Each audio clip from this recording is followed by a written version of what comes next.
All right, welcome back. Oh, okay, my timer is way off. Whatever. Um, so tonight's a weird night because I didn't even look at video game news. Like, oh wow, the PlayStation PC adapter released, and they only made like 5 of them. Oh, shocker. Wow, who knew that was coming? Like, holy shit. Oh, wow. PlayStation making something stupid rare? What are you going to tell me next? Nintendo isn't actually making enough Switch 2s? Shocker.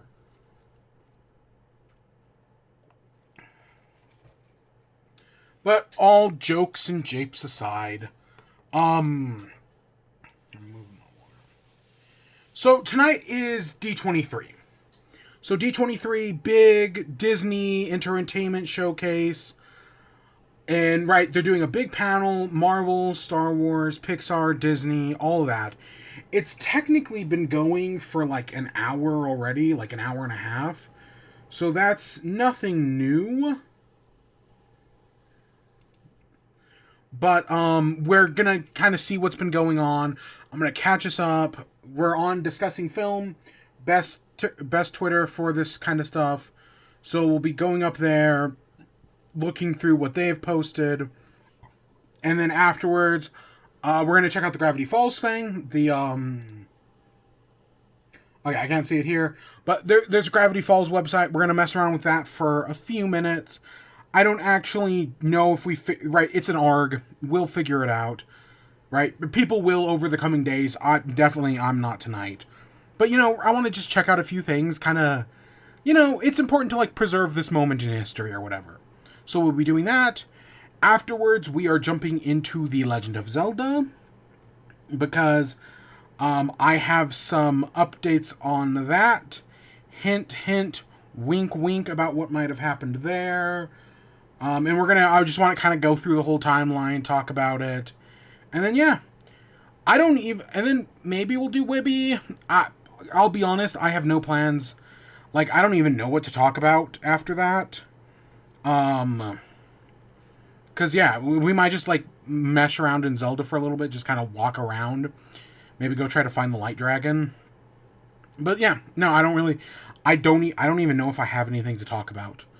So, with that, will it be a short show? Will it be a long show? I don't know. It's at least going to be another 20 minutes, because D23 is still going on. And I have a cream soda here that is really good. It's an orange cream soda. Fantastic. Alright, let's get into things. So let's start off with D23. As I was scrolling through all this, the first teaser for Wizards of Waverly Place sequel. I didn't even know about this. Let's take a moment to watch this.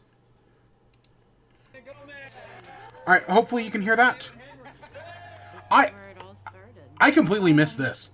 I only saw this scrolling back through Twitter. I know they didn't bring back Max. I'm actually not too upset. I'd love if they bring back the girl and make Max canon trans. That would be cool. But whatever. I loved this show as a kid. I absolutely loved this show as a kid.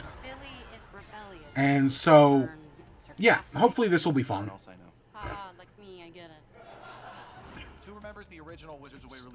He's great. Selena Gomez is great. I know they're doing, like, because at the end of the show, he became, like, the principal of the wizard school, and now he's, like, a father with kids, and I know some people don't like that. I'm sure it'll work out in the end.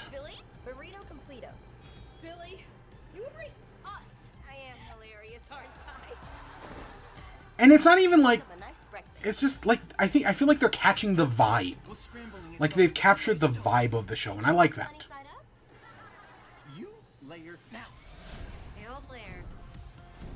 Yeah, look at that. This takes me back. It's exactly like how I remember it. Us rebels, we gotta stick together. 3, a 2, a 1. Okay, I'm probably gonna... am I going to get copyright struck tonight? Who knows?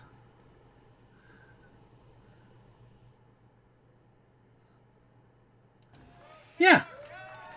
Wizards Beyond Waverly Place. Oh yeah, that all looks fun. That all looks like a lot of fun. I wish there was a way to get rid of this sidebar over here. I have no idea how the fuck Twitter works. And if there's just a way to see, like, a better, more, like, succinct, like, main feed. But whatever, we'll work... I mean, I can actually think of one way to get around it. Oh, that actually is awful.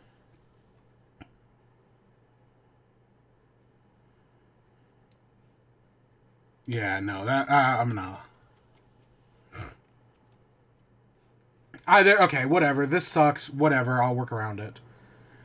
So right, D23. They started off. Bob Iger introduced the entertainment panel. There's nothing we love more than to entertain you, to thrill you, to fill your hearts with joy and wonder. Also, war crimes. They love war crimes.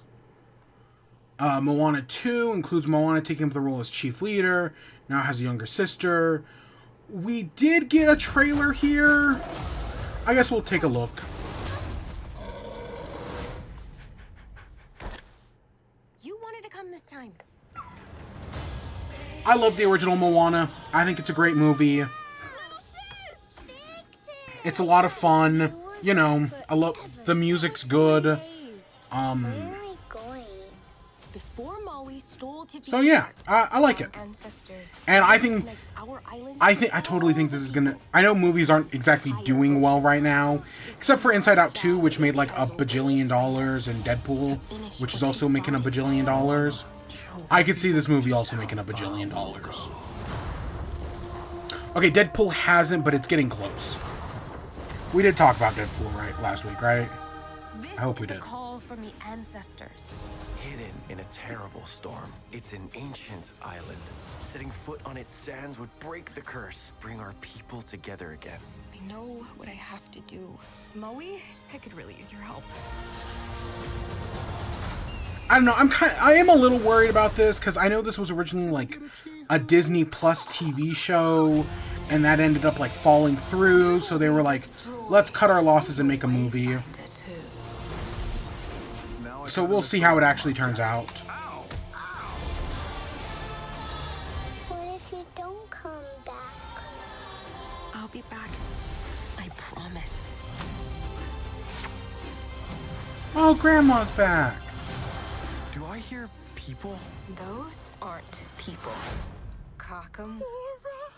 Now, admittedly, I think bringing back the coconuts is kind of lazy, but We got this. some of the news, that storm looked interesting. The island with a giant mouth reminds me of Treasure Planet for some reason.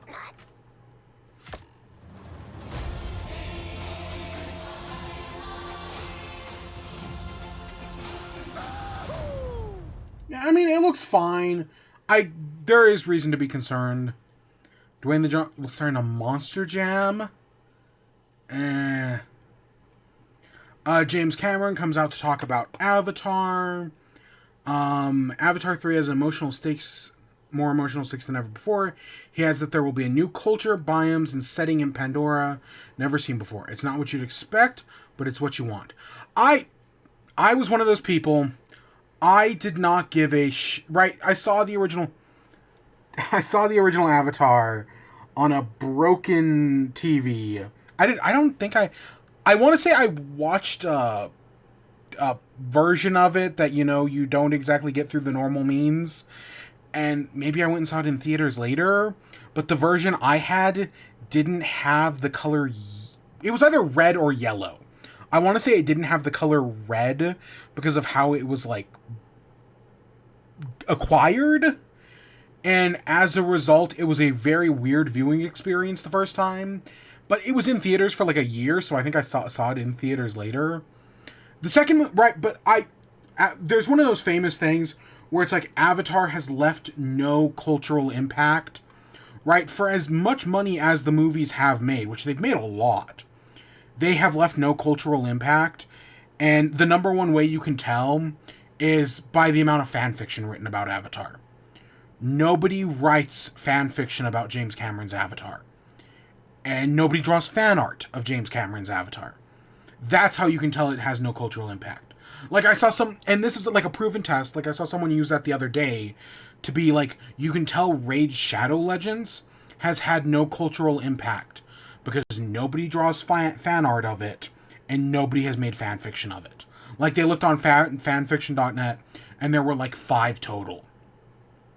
Yeah, no, that game has no cultural impact. Now, the second one, even though, you know, I expected nothing, I did go see it in IMAX.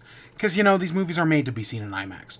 And even though it was a typical, like, Save the Whales style movie, I had a good time with it. It looked great. You know, James Cameron puts his heart and soul into it, spares no expense. And yeah, he made a pretty good movie. And I like the idea of this next one, right? Fire and Ash. We're doing book 3, Fire. And, right, I guess the villains... let's see if we have another screenshot over here. Right, the villains is like this fire tribe. Right, these guys who, right, they're like a new tribe.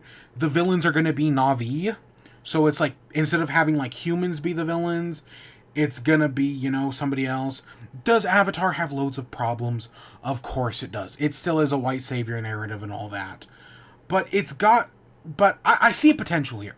I like the idea of these, you know, evil Na'vi, or hopefully the movie is, like, more clever about it, and they're not actually evil, but this is just their culture and their traditions, and, you know, that actually, I don't know, they figure it out.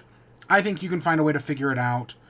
That, right, maybe they aren't as evil as you might, right, I don't want it to be as black and white as, like, Star Wars, but I could totally see it being as black and white as Star Wars. Yeah, where was... December of next year. I think... Is that like an airship creature? Airship creature isn't a terrible idea. At least I don't think it is. I don't know, we'll see where it goes. Dream Productions, first logo for Dream Productions. A series set between Inside Out and Inside Out 2.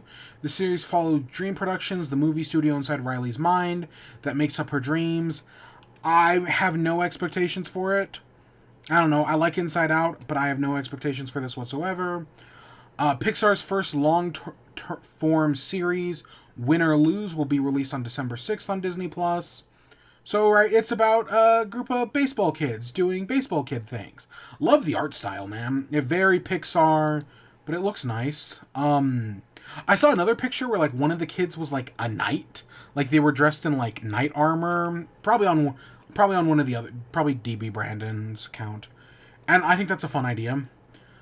Toy Story 5. This is not a movie that needs to exist. I know it comes out, like, the same week as Shrek 5. Shrek 5. Also a movie that doesn't need to exist. But I'm actually more interested in Shrek 5 than I am Toy Story 5. Right, the film follows the toys going up against electronics. I see the obvious plot there. Okay, but I don't need this. Why the fuck is Woody back? As someone who has never seen Toy Story 4 and will not see this movie, probably, why is Woody back here? I don't understand that context, but why is he back? Because again, I've never seen Toy Story 4. No, seriously, I'm not. That's not me jesting there. I've actually never seen it. I've got a good idea of what happens in it. Because, you know, the movie's like 3 years old at this point. Of course I've seen some spoilers. Man. An army of 50 Buzz Lightyears toys were stuck in a manufacturing play mode. Will be the villain? That seems kind of boring. Like, see, the problem is I've already seen this movie, right? Where it's like, oh, well, it's the toys versus electronics. I've seen that before. It's called The Mitchells versus the Machines, and it was a much better movie. It probably will be a much better movie than this. I don't know, you know, don't judge a book by its cover and all that. But no, I like Mitchells versus the Machines was fantastic. And this, yeah, just seems like a poor imitation, which is weird. Oh, sure, let's check out this trailer. You all did great today, but there is one person who did the same level as all of you, just fantastic, but better. Anyway...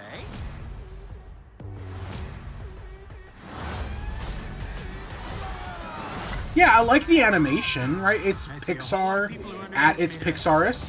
There's the Night Kid I was talking about earlier. Bill Cipher. You have to earn your respect. Tonight is our moment for redemption. Yeah, that seems very creative. I like that. Right? It's got a lot, like, you see all the different, like, I'm not going to say art styles, but it's doing, like, a lot of different things. It's, like, experimenting with the world and whatnot. Right? It just feels very fun and creative. I like that. That's way more interesting than Toy Story 5 to me. Pixar's new original movie, Hoppers, follows a girl who switches brains with beavers to learn about the secrets of beavers. John Hamm will voice Mayor, trying to destroy the beavers' home. Okay,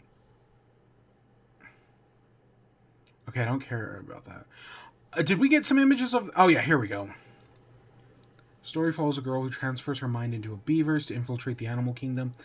Very weird, very random. Why does it kind of remind me of the movie G-Force? You know, the one where about the gerbils being like super spies and whatnot. I don't know why that's the first thing that comes to mind. Weird. Man, I know there are other pictures of that somewheres. Beavers as well. So weird. Elio, the film follows a boy who is mistakenly identified as the ambassador for Earth. Zoe Saldana has joined the cast. This was a movie that was supposed to come out back in like June, and it got delayed like a full year. I want to say it's been delayed until like March of next year. So something's going wrong behind the scenes. Ew, that's not good. Next up, The Incredibles 3 is in the works. You know how I said I don't care about Toy Story 5? I probably care about this one even less. We know nothing about it, of course. But I'll be honest. Oh, hey, look at that. That's probably important. I wonder what Pokemon's trending. I loved the original Incredibles as a kid. I really did. I enjoyed that movie so much. My favorite was the baby. And then the second one just came out and I didn't give a shit. Man, it wasn't the worst movie I've ever seen or anything. It's just, I just don't care. I just don't care. And so a third one does literally nothing for me. I get why they're making it, because even if the second one wasn't that great, it still made a bunch of money. Because, of course, everyone wanted a second one. And it's clear why they didn't make one, because they didn't really have any good ideas for it. Alright, we're halfway through. Ke-Huy Quan is in the new Zootopia. I have loved his return to popularity. Everything he has done recently has been fantastic. There were a bunch of... You know how, in the first Zootopia, there's a joke about the weasel selling a bunch of fake, knockoff Disney movies? They actually made that joke again in this one. And, I thought they would have posted the posters here. Again, probably the other account. Maybe we'll go look for them later. You know, they're just Marvel movie stuff. There's a Deadpool and Wolverine one. There's a new Captain America one. I want to say the original Zootopia, they're all mammals. So, yeah, the guess is this new one's plot is it's all about reptiles. Because I don't think there are reptiles in the original Zootopia. Admittedly, I do not remember. It has been a long time since I've seen that movie. I don't hate it, but I just don't love it, right? It's a solid 8 out of 10. So yeah, I don't really care. I don't really care. But whatever. Frozen 3, I liked the original Frozen a bunch. I get why it became so big. Frozen 2 was a movie that existed. Frozen 3 will be a movie that exists. And hey, guess what? They're also doing a fourth one. We got some concept art. What's the plot of Frozen 4 going to be? I don't know. Oh, are they going to take the mirror to God? Is that what they're going to do in this one? Are they going to take the mirror to God? Is that the devil? Is that the devil who created the mirror that they're taking to God? If you don't get it, I'm referencing the original story that Frozen is based on.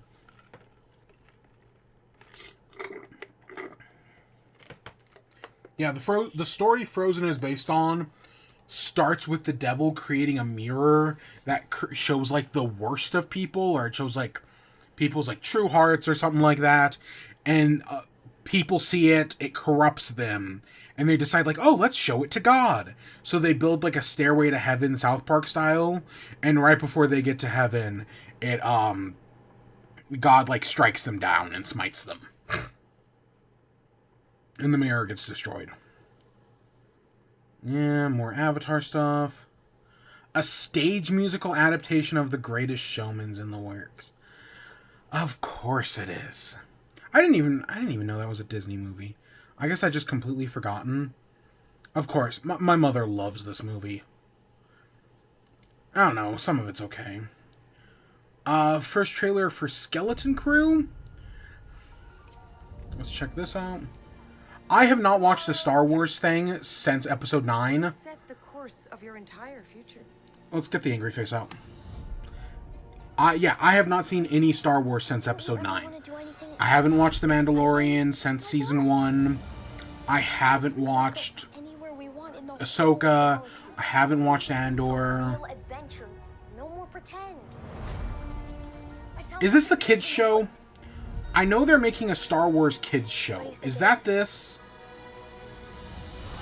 Like, I know Star Wars is a movie about magical space wizards intended for children, but this very much is like, you know, going for your, like, Goonie style feel. You know, kids find a lightsaber. Chronicles, but hopefully not as dark and depressing. I don't know. I know they're making a Star Wars kids show, and people are really pissed about it, because Star Wars fans Be Happy challenge. Trust no one. That very much is what this feels like.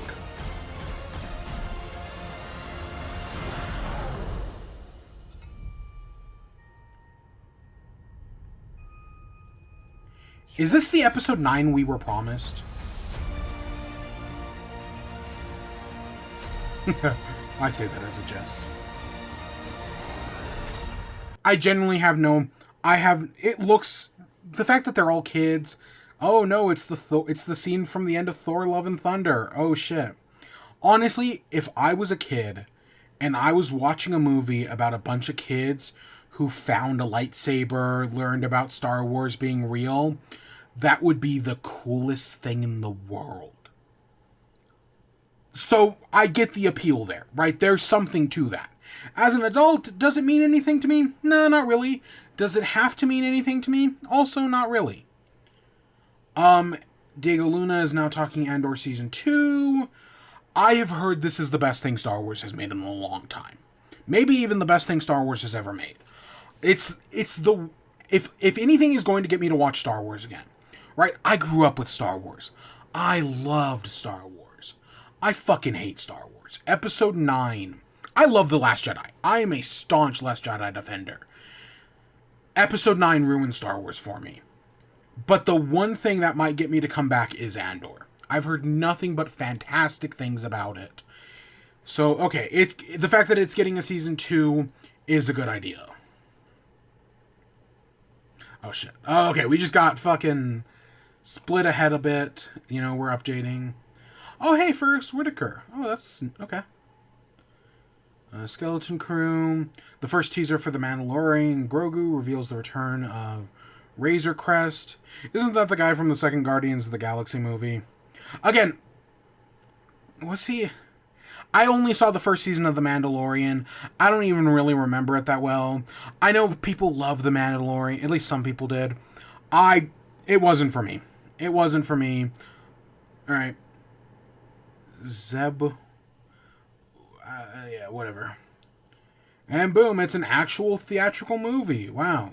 The first theatrical Star Wars movie in a long time. Anthony and Mackie and Kevin Feige will start the Marvel Studios section with Captain America Brave New World. He put this together on his iPad in the plane, says Mackie. The first clips from Captain America Brave New World is Harrison Ford's President Thunderbolt Ross giving a speech on adamantium being harvested from the Celestial. First look at the Fantastic Four on set. Because, right, they went from the Comic-Con a few weeks ago to the set, so we're now actually seeing some of that. I saw this earlier. First look at Harrison Ford as Hulk. Maybe it's just a bad shot. Maybe it's just a bad shot. It looks kind of weird, but, you know, might just be a bad shot. John Bernthal says it's an honor to return as the Punisher in Daredevil Born Again. He did a fantastic job in the Punisher show. It's good to see him back, right? He won't fuck it up this time. And then Daredevil Born Again Season 2 starts filming. Yeah, Season 2, they are so confident in Season 1. That, yeah, this is how TV shows used to be made, man.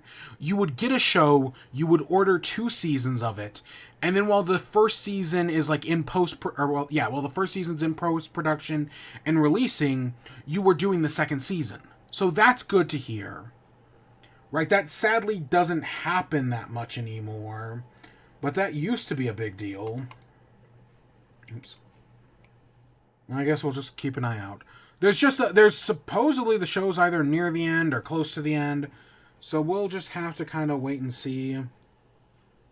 I'll reload the page. I don't know, the fact that Moon Knight was trending earlier kind of makes me curious about some things. Why is this all showing stuff from like 57 minutes ago?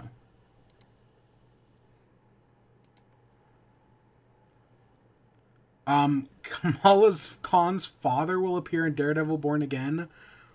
Very random, but okay. Alright, let me... Which one do I want to hit here? Let's hit this one real quick. Okay, let's go to green screen real quick. I'm going to pull up a separate Twitter page. Let's go over to...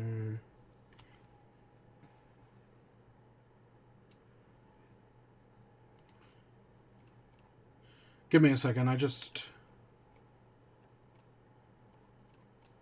Oh, shit.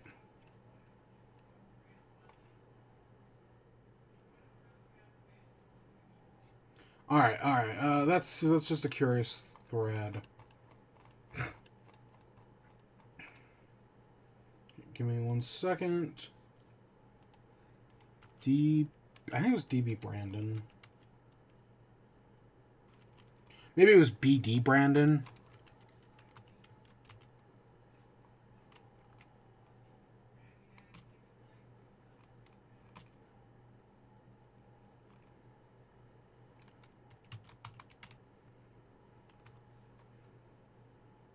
What was...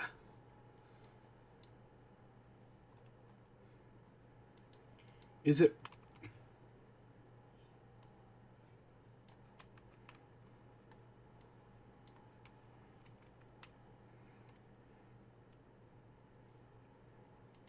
Oh, it's...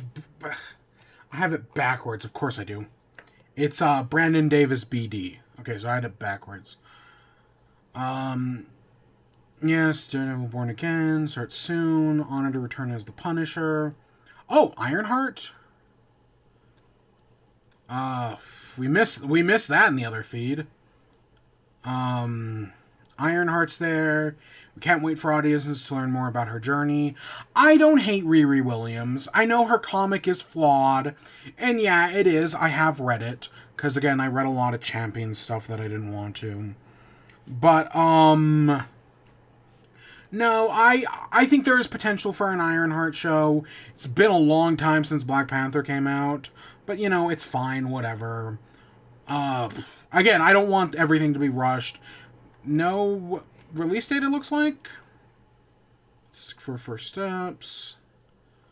We get footage. Ryan Reynolds sent a message to to D23. Thanks so much for seeing our film. Mandalorian and Grogu, Andor. Frozen. Disney on Broadway. Oh, Frozen on Broadway will stream on Disney Plus, and Hercules is going to London's West End. I wish... Okay, in my opinion, Pro Cuts are the best way to see... Or the second best way to see musicals. The best way is, of course, actually going to see a musical. And I've seen both Aladdin and The Lion King. I've seen both of them. They're pretty fun shows, right? Disney obviously has a lot of money, and they put a lot of that money into these shows, costumes, budgets, productions. They put on some pretty fun shows. And so, right, if you ever get a chance to see either of them, I recommend it, right? But I like the idea of pro cuts, man. I would like Wicked. Like, we're getting a Wicked movie soon. Could not give less of a shit. I would much rather have seen a Wicked pro cut. Pro cuts are just the way to do things. Oh, here's the Zootopia 2 posters I was talking about earlier. Right, so we've got Dead Mule and Wolverine, Celio, Pandalorian. Right, there's your Incredible Hulk, or your Captain America 2. The Sloth is Loki. Inside Snout.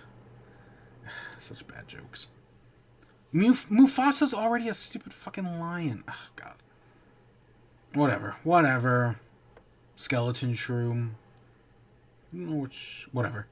So yeah, there's some of those Zootopia posters. Woo, fun, isn't it? Oh, here's the thing, right? Here's the clip. It's the girl with the beaver. Goes inside, transforms into the beaver. Hoppers. So weird, so random, but it's what they're doing. Here we have some of the Dream Crew stuff. I mean, it could be fun. I'm surprised they didn't say, like, hey, guess what?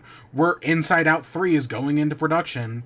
Because we're obviously getting Inside Out 3. Like, no shit, we're not getting Inside Out 3.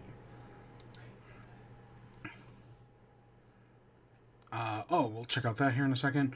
White Tiger will appear in Daredevil Born Again. Okay. Here's our Agatha All Along trailer. I'll be honest, I know some people are like, once we got this trailer, they're a lot more excited for this show. I still don't care. Like, I saw the potential in Echo's show. Right? I see the potential there. This is not something I need. Of course, if the show ends with her becoming the babysitter to Nathaniel Richards, that'd be a funny Easter egg thing. She took every little bit of power I had. I'm assembling a coven. You gotta get back on top. I'm gonna walk the road. I like her. She, if you've ever seen Unbreakable Kimmy Schmidt, she's fantastic in that show.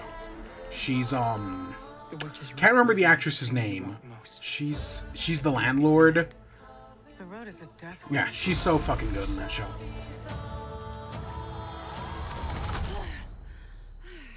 Heard you guys were having a party. What's up? Hey. Shall we? It will test us and our knowledge. Oh, hey, it's the Wicked Witch of the West. We don't even know what we're up against. They're gonna do you know how, like, Riverdale did a Heathers episode? I think that was Riverdale. They're gonna do a Wicked episode. They're gonna do an Into the Woods episode. Surprise, surprise, the show is actually a musical. What happens next? I just need these witches to get me to the end.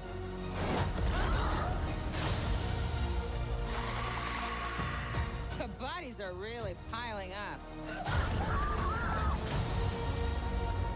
Why do you let them believe those things about you? Because the truth is too awful. I want my prize!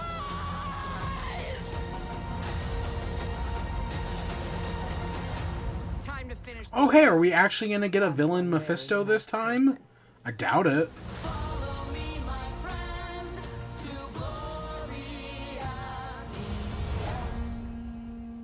I don't know, man. Like, I'll watch it, of course, because, you know, Marvel owns the part of my soul that Pokemon doesn't. Right? Marvel owns the part of my soul that Pokemon doesn't. But, yeah. Oh, fuck yes. Yes. Percy Jackson Season 2. Oh, yeah, give that shit to me. I guess that's the Marvel part of the presentation. How long... I thought the show was going to end soon, because, right, we're already at 109. Sea of Monsters is going to be interesting. I don't know, I will admit Sea of Monsters is my least favorite book. I just think it has the least going on. I much more prefer... Titan's Curse is great, though, so I'm excited to get there. Let's go back to this. Anything we missed here? Nah, not really. I'll reload this page. Agatha all along. Fortunately, I have to exit the show right now to go get ready for something else. Thanks for following. See you tomorrow. Oh, there's a Marvel animation show. I'll be honest, I listen, if it wasn't for, like, you know, seeing these notifications, right, for seeing a notification from Discussing Film earlier today saying that, like, hey, guess what? The Marvel show's later tonight, or, you know, whatever, I wouldn't have known the show existed, right? I'll be honest, I do not keep up with these things as much as people, you know, think. I have no idea. Again, the show was I thought the show was 2 hours long, and it started, you know, at 2 hours ago. I don't know, I could scroll all the way back down.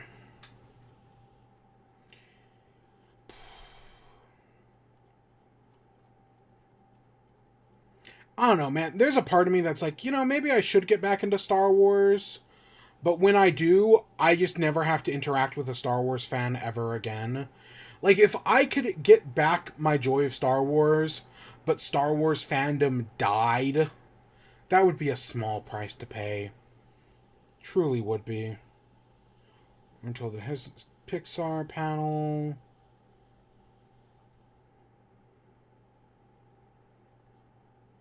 Okay, so there, it doesn't actually say how long it is.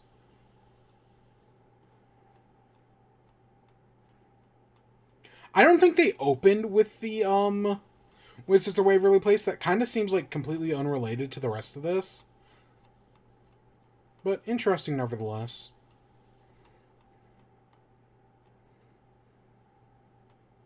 I'm honestly, so when we talked about the Comic-Con stuff, the Fantastic Four trailer from Comic-Con ended up leaking. And it was like, okay, that's interesting, right, to see the Fantastic Four stuff. And I was kind of hoping the other two would leak as well, and it just never happened. Much to my disappointment, nothing else leaked.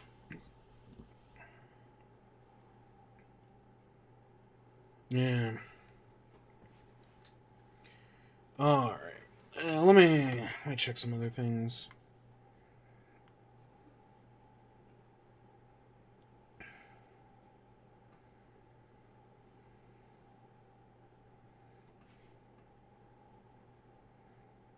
Oh, you know what we should... You know what? Let's...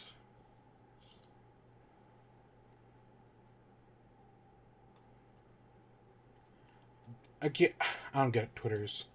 I'll be honest, I've been having problem with Twitter notifications recently. Like, I don't know if it was an update or what, but I'm no longer getting Twitter notifications. Like, you can see the one notification over there. I no longer get, like, Twitter notifications, and it's kind of annoying me because, you know, there are certain things I want to be notified of. Yeah. I really hope that I hope they do what they're doing with Daredevil, where while the Sea of Monsters is in post-production, they just start filming the next season. That, hey, guess what? The Lightning Thief did well enough that we can just greenlight you for 2 more seasons. I really hope that's what they do. Ooh. No, okay, never mind.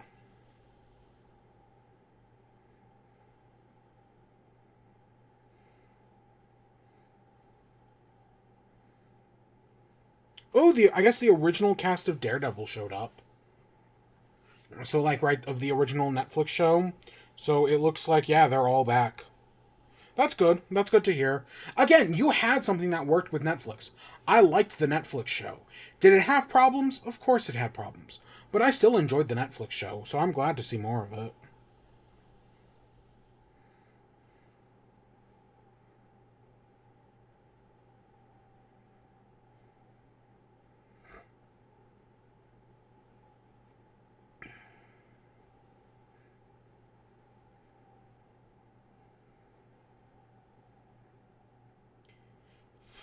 Oh my gosh.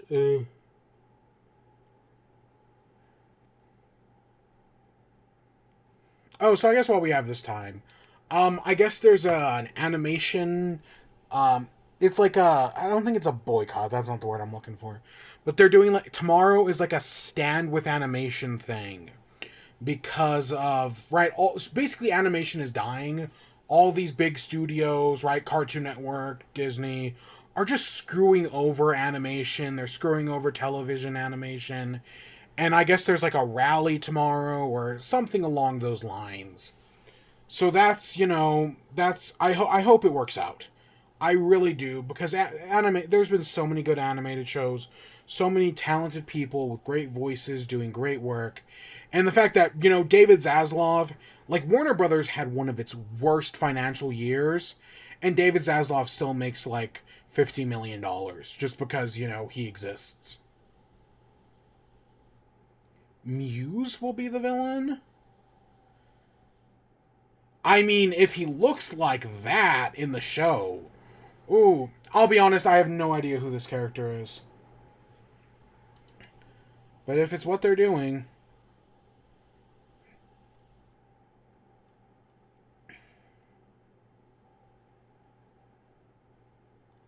Yeah, I know nothing about Daredevil. Just being completely honest with you, you've got me there. Again, my Marvel Comics knowledge is specifically Kamala Khan and anything to do with the Champions. Anything outside of that, and I'm out of my depth.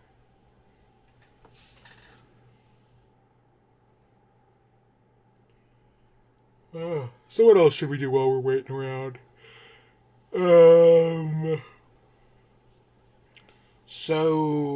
Politics. Can we get back to politics, please? Kamala Harris, right, our future president, picked her VP. The one I had been wanting, Tim Walz, right? He, of all the four main choices, I also like Mark Kelly. Mark Kelly's fine, but he's a little unexperienced. Tim Walz, I remember when he passed the bill, right, when he kind of snuck it through to get kids free lunch. And it was like, yeah, fuck yeah, look at this guy, right? He did some great work there. And yeah, seeing him at the rally, right, Kamala Harris's rally, was like, yeah, I've seen a lot of people, right, if Kamala is Brat, he's Midwestern Princess. And it's like, okay, right, they're making a fucking hat. The Kamala Harris campaign is they're doing a hat where it's a camouflage hat and it's got, Harris walls on it. And it's just like, that's a great fucking hat. I don't buy political stuff, right? Like, I don't buy campaign merch or anything like that. But that is the most tempted I have ever been. Because that's a really fucking funny hat. Alright, just using the camo pattern. Because, he's a hunter. So, yeah, I think that makes perfect sense. I think that's a funny joke. Yeah, go off.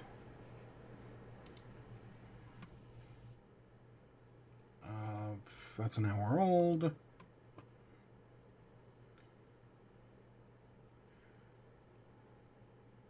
Oh, what? This is like 7. I was like, wait, what? This is... New Storm Rising, streaming 2020. Okay, so that's next year. That's not super... That's not like the farthest away it could possibly be. Let's see. Sea of Monsters. Spoiler alert for Sea of Monsters. From what... They're obviously... Right, the show is clearly changing some things. And you know what? I think that's fine. I know, on one hand, like, would I like a faithful adaptation? Yes. But, honestly, we've come a long way. I'm more open to seeing, right, between the first season and the Percy Jackson, or not Percy, and the Scott Pilgrim show, Scott Pilgrim Takes Off, I'm way more open to, different adaptations, going back, fixing some of the problems with the original, stuff like that. And, yeah, the Percy Jackson show, did it make some weird changes? Yes. Yes, it did. Specifically, them missing the deadline.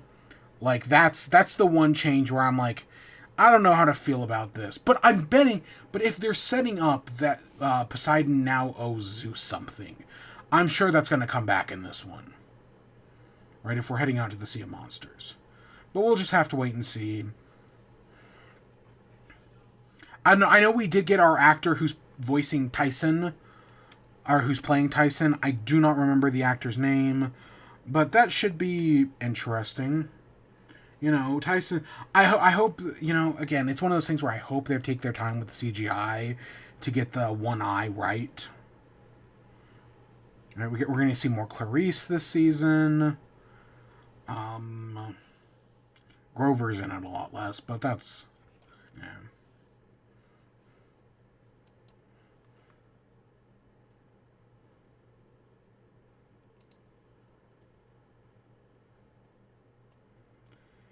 Okay, we'll go for a few more minutes, and then when we hit the hour mark, we'll go over and check out the Gravity Falls stuff. I'll kind of, again, I have it sitting right over here, just kind of patiently waiting. But I want to see if they announce anything else. I don't know. These D23 shows usually run long.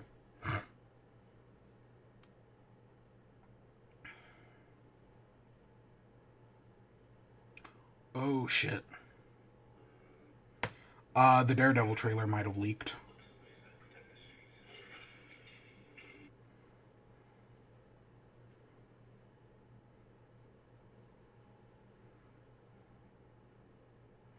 Really? Where the fuck can I...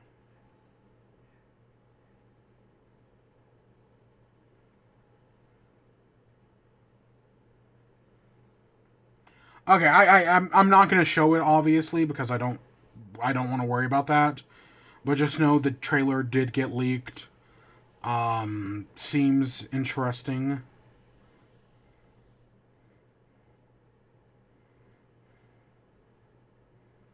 Seems very interesting.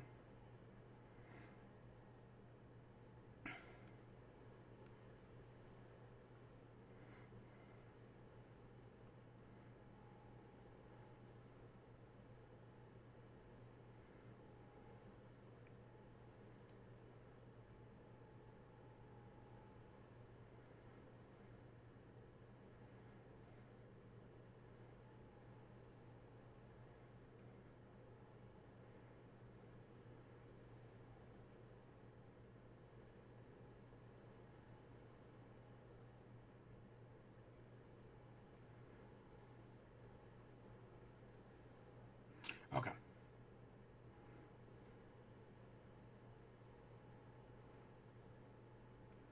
Interesting. How very interesting.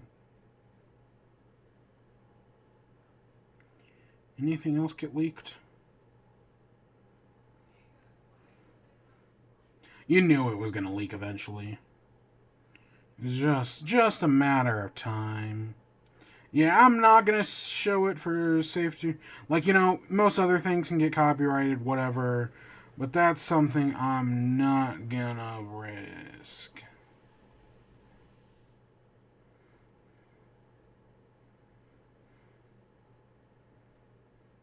Oh, okay. I see a picture of this Muse guy. Not as cool as the image I just looked at.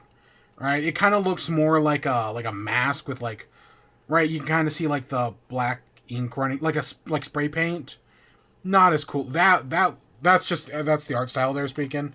But oh boy, is that a striking image.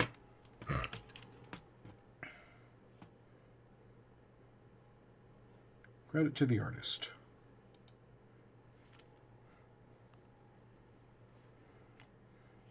I do wonder if anything else leaked.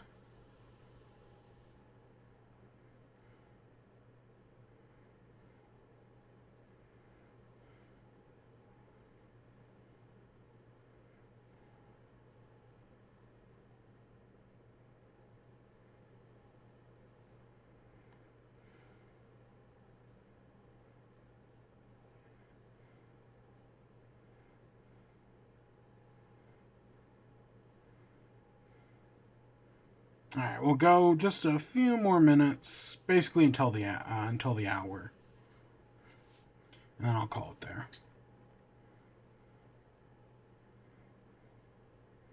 I don't know, man. Usually Disney streams these things. Like, usually Disney, like, you know, they usually put on, like, a live stream, so that way you could watch D23 from home. But, of course, this year they decided not to do that. And can I be honest? I think it's kind of dumb. Like, oh, woo, you're at Comic-Con. Oh, wow, you get to see this shit early. Because, you know, you paid hundreds of dollars.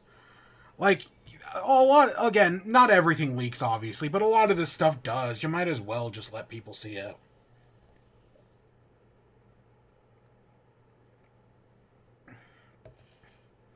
I don't know. I've never gone to one of these cons before, so what do I know? Or, you know, anything like Comic-Con or D23. Again, this is the time where you should be putting on your Nintendo Directs. And instead, you know, we're glomping on to traditional media. Glomp is not the word I was looking for there, but it's the word I said.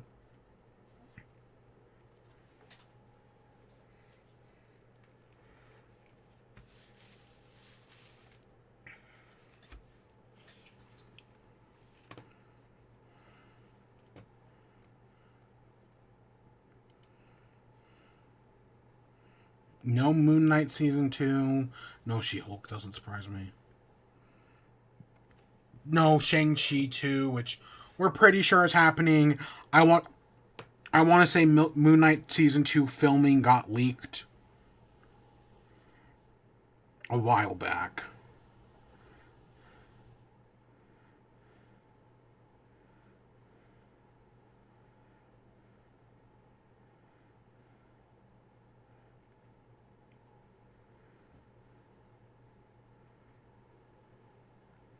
There's a new Lego Star Wars thing. Lego Star Wars Rebuild the Galaxy. See, is it like a show? I don't know. Have you seen that Lego Pharrell Williams is doing a documentary? Or like a biopic, that's what I meant. But it's animated in Lego style. That's, I'm so interested in seeing that.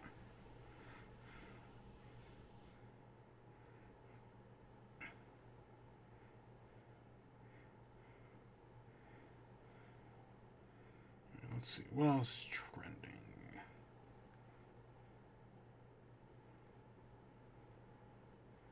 Fire Nash, Red Hulk.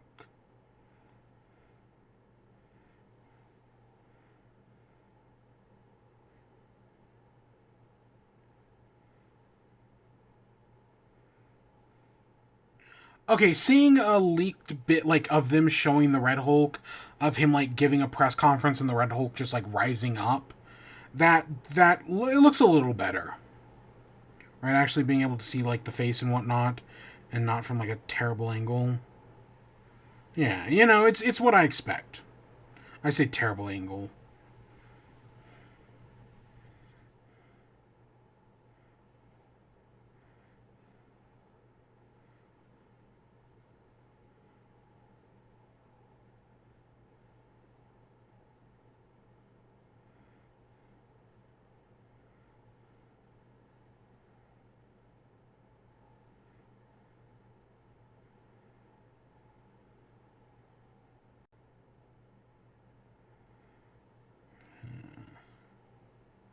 Okay, I don't see anything. Again, we'll go for like another 4 minutes. Maybe I'll refresh it a few more times. If nothing comes up, I'm gonna assume they called it there. That they ended on Percy Jackson, which, I mean, that's a good thing or a bad thing. I don't know. Not like we really have much else to do tonight, because we don't. Oh, hey! Jamie Lee Curtis and Lindsay Lohan are on stage for Freaky Friday 2. Is this a movie we needed? Especially because I'm pretty sure Freaky Friday, their Lindsay Lohan version is a remake. And I want to say since then they've remade it and turned it into a musical. But there is something to be... I don't know.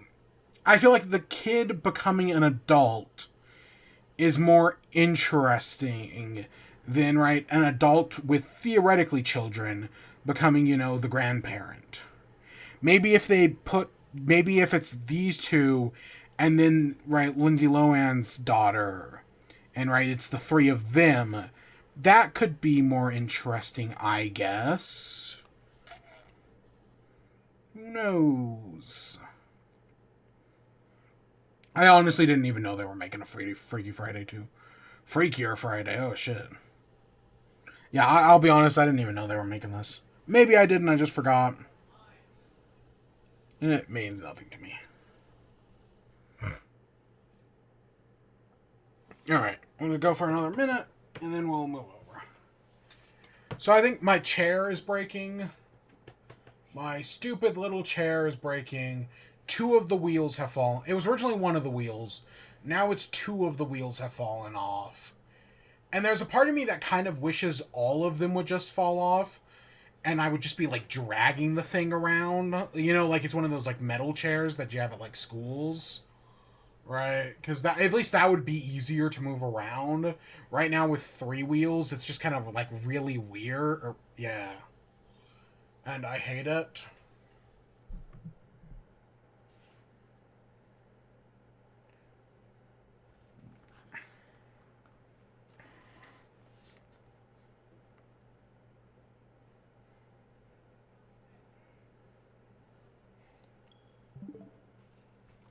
Oops, you didn't hear that. You did not hear that. I'm setting stuff up in the background for, like, later.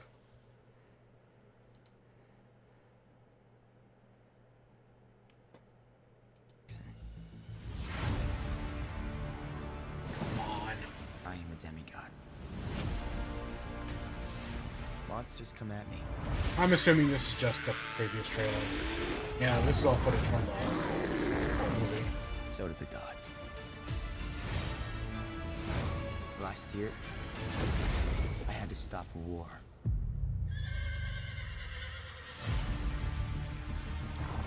Oh yeah, chariot races? Hell yeah. That's where we're starting?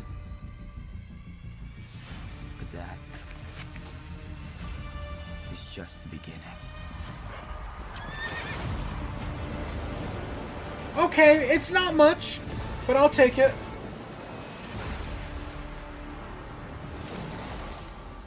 Okay, cool beans, cool beans.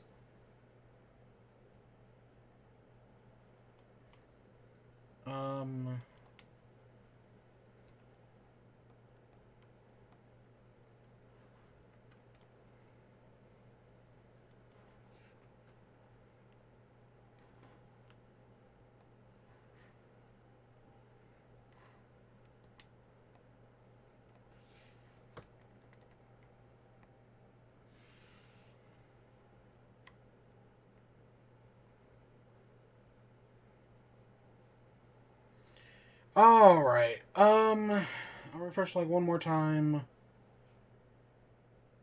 Nope, same old, same old.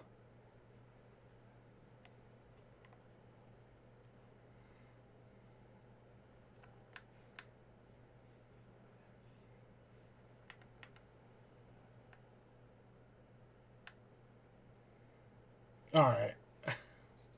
I'll just keep that going in the background. Alright, let's check out the Gravity Falls website, shall we?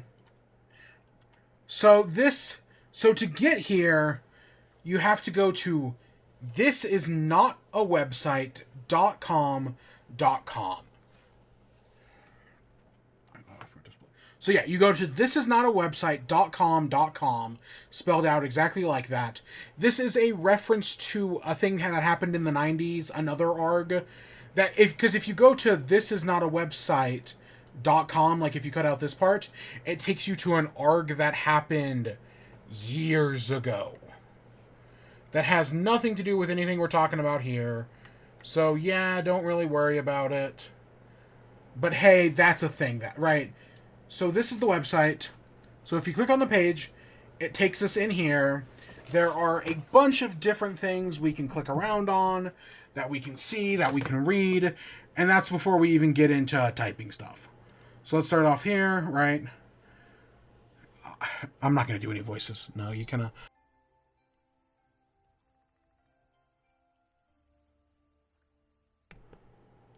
Yeah, I'm not going to do any voices. Alright, okay, McGucket, go. Sweet tar molasses. This is the first time I've ever been asked to journal in 30-odd years. I can't quite write as proper as I used to, so I constructed a dictation bot to transcribe for me. Hello, I am Dictation Bot. Dictation is all I know. I understand every word in the dictionary, but the one word I don't understand is love. Dictation, Bosch. Hush, before I throw you in the bad robot graveyard. Sorry, Father, I will return to dictation. What is my purpose? You dictate. Oh my God.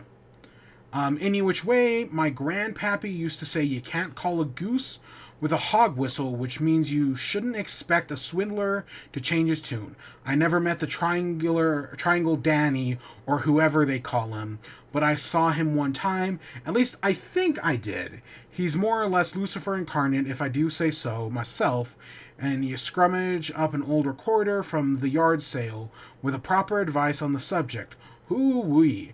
It's a good way to stay clear out of the guests at the end. Ho down, but it's not some good advice for type hectoring in the computer lab to hear it.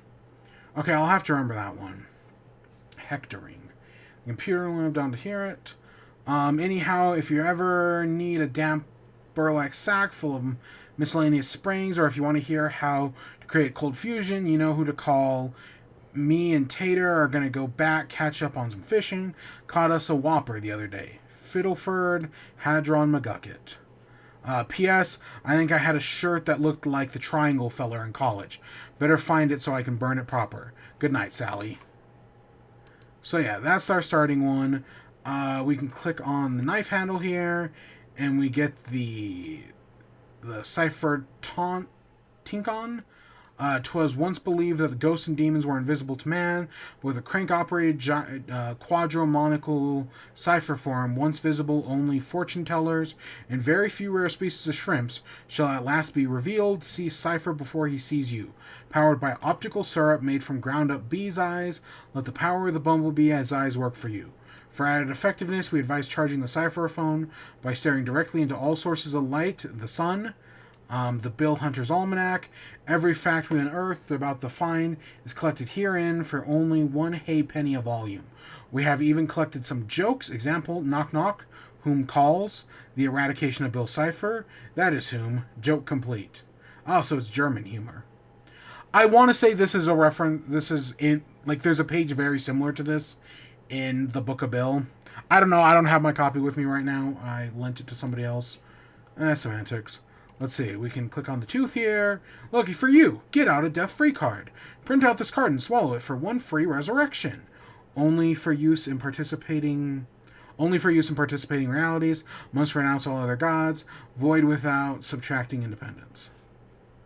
Funny. Let's see, what other ones? I think we can click the book here. Dipper, if you're reading this, then I am dead. Kidding, sorry, Stanley thought that would be funny. Haha. We're currently out shopping for harpoons to prepare for our trip to the Arctic. I had a hunch you might sneak into my lab while I was away, despite my many warnings not to. Good on you. Curiosity enriched the mind of the cat, they always say. Before I hurl the book into the bottomless pit, I've been experimenting on it and extracting any last secrets. I can't yet send from within. It seems it's always changing, reflecting the tortured minds of its author and readers alike. Feel free to take the rainy day to pause, to pursue any extra pages you may find down here. And leave leisure, but be warned. Prolonged exposure to Cypher's tricks can lead to madness. Then again, you and Mabel are 13 now. You're probably old enough to handle any demonic curses that come your way. Just remember to stick together. A true mystery hunter isn't about the mystery. It's about who you've been hunting with. Finally, I understand that. Stanford Pines. P.S. Seuss is reading this. No, it won't make... Seuss, if you're reading this, no, I won't make you a Mr. Pines amiibo. Oh, you know me as an amiibo guy. Ah, that's a great joke. I don't even know what that means. Stop asking. Stan, if you're breaking into my lab at some point later today, bravo. Still as good as Locksmith as in 8th grade. Beers are under the desk. Bill, if you're somehow reading this, go choke on glass. I am, as Mabel says, leaving you on red. And then there's a code here. Is that a code? I mean, I kind of see letters in there. That's definitely a code from one of the books. I don't have any of the ciphergrams or anything like that. Or maybe I do, question mark? Did I actually... Oops.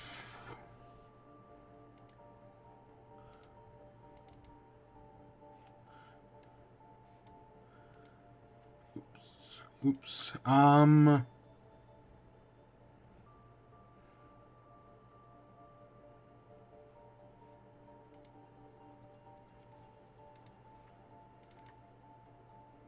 Oh, shit. Actually, I do have this one. So I have this page over here. Oops. And that's just all the ciphers from the Book of Bill. So that's every Book of Bill cipher you might need. More or less, that just, makes it easier on you. Just in case you need that. But, can we do this one real quick? I think it's this one right here. Alright, give me a second. I'll be honest, I just downloaded that sheet just to have it. Let me take a note. Yeah, let me just take a note.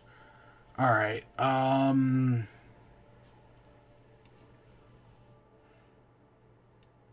think it's the author cipher. At least that's the only one I see with this weird mushroom-looking thing. Ooh, you hear lightning in the background? That's on the website, by the way. That's not IRL. Is it the author cipher? I see the first symbol, but not in the direction we need it.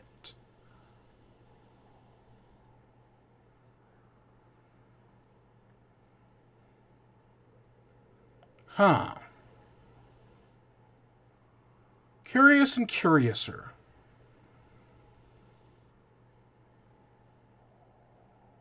Okay, maybe it's the cipher? There's a reason why I don't do this.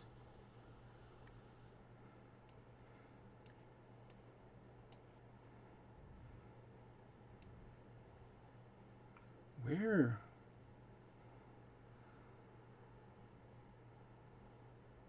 Yeah, I see our first symbol in every direction but the one I need it in. So that does not help me at all.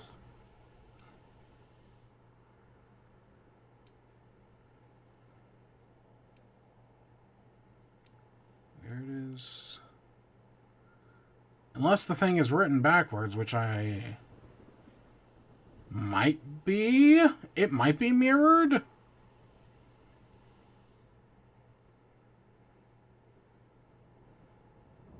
No, I've got an E, I've got an N.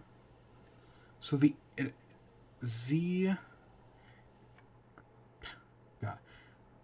Z, S, P, E... Whatever that symbol is... Something...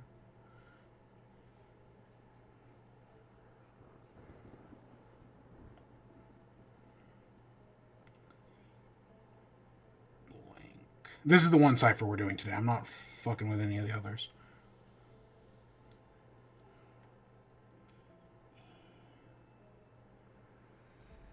P... S... C...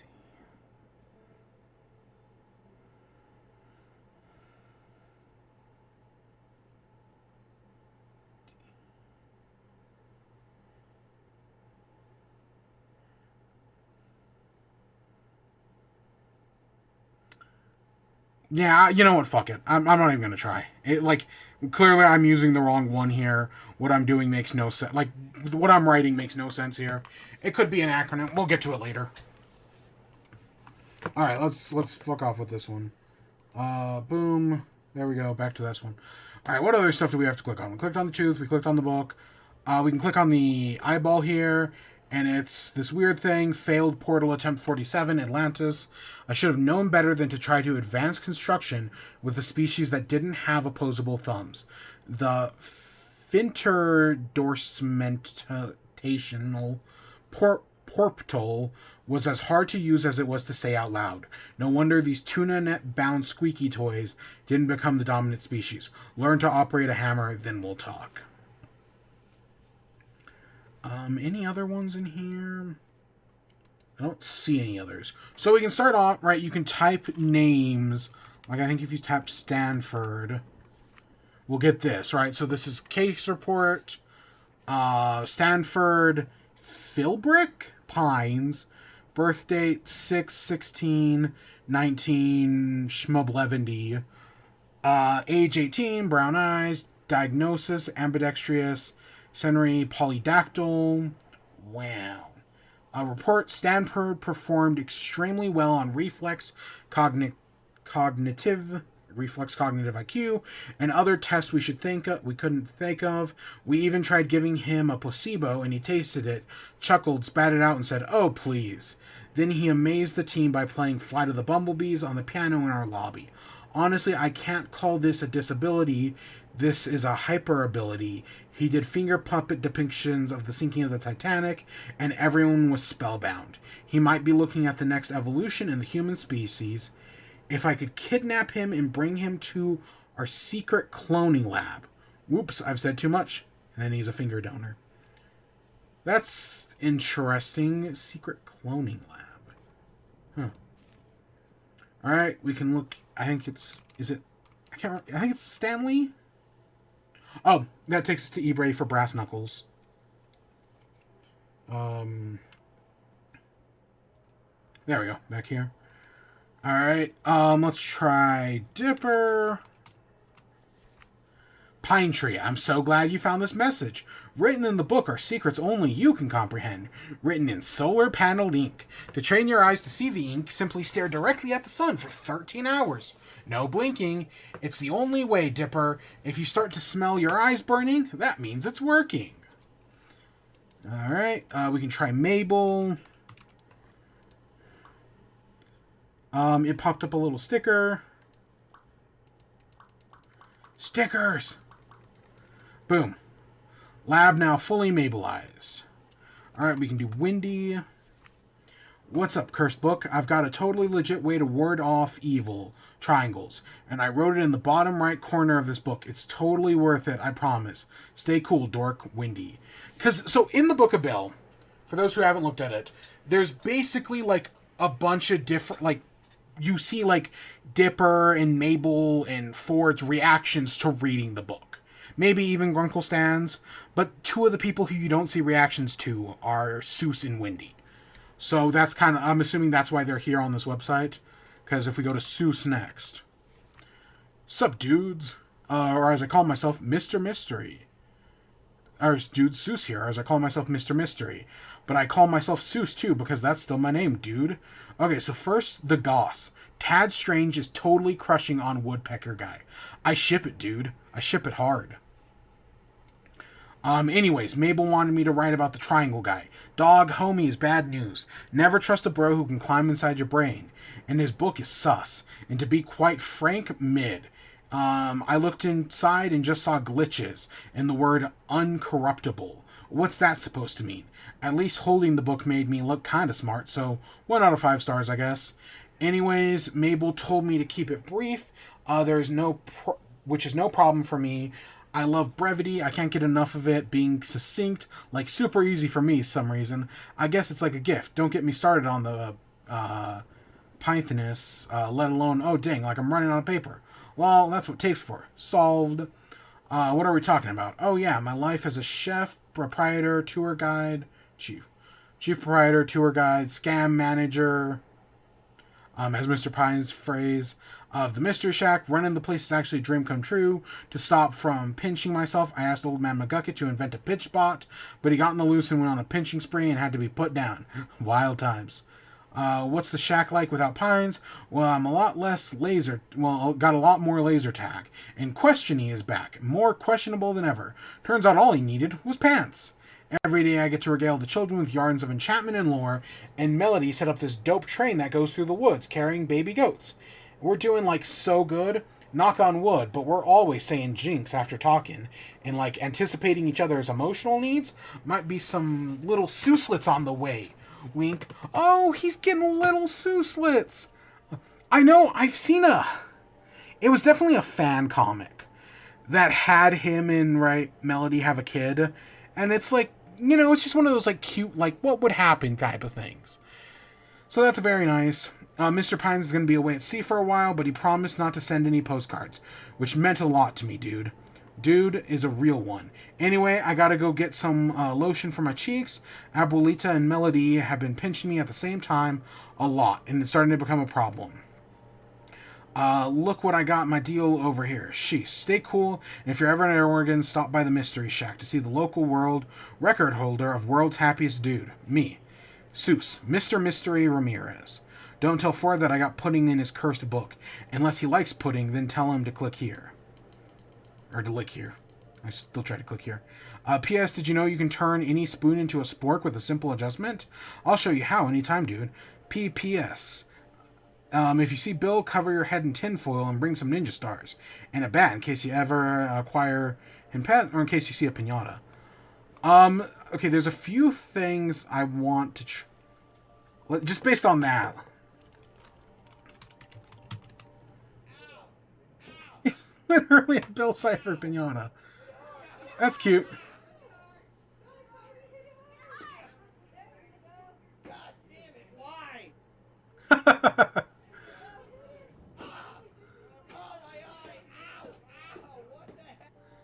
Okay, that's funny. I know Tad Strange is one. So I know two of them that I do know that I'm not going to type in. Abuelita is one, and that takes you to a video on vacuum cleaners. And we're not going to go check out that. And I know McGucket is one, which takes you to the Cotton Eye Joe. It takes you to the Cotton Eye Joe Vivo page. So we're not going to worry about that. You know, I don't care about the hillbillies or whatever the fuck they're called. I can't remember what the band's called. The Rednecks? The Rednecks sounds right. What's the other one? There's another one in that Seuss letter I wanted to try out. Oh, let's just do Solved. Nope. Alright. Wendy, Mabel, Dipper, Seuss, Stanley, Stanford. What if we just do Stan? Oh, okay. It just takes us back to the Brass Knuckles page.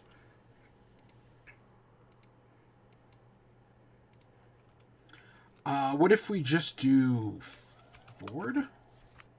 Okay, it takes us back here. Wendy, Seuss, if we do Bill, takes to the Sesame Spit on that. On triangles. Okay. Funny. Very funny website. Cipher, I'm gonna guess I think it takes us to the Wikipedia page on triangles. Yep. That seems about right. Hello,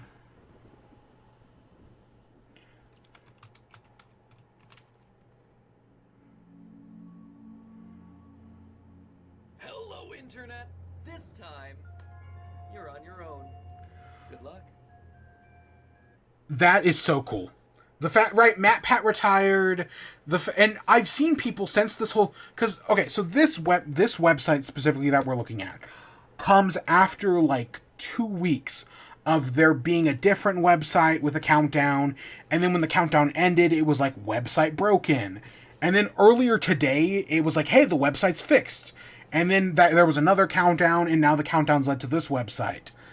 But I love that in the whole process of all of this, there have been people being like, Matt Pat, come out of retirement and solve the Book of Bill, and my life is yours. And so the fact that he did this, because Matt Pat actually ran his own ARGs for a while, right? He used his game theory merch and like set up like ARGs with cryptograms and, you know, stuff built into the merch.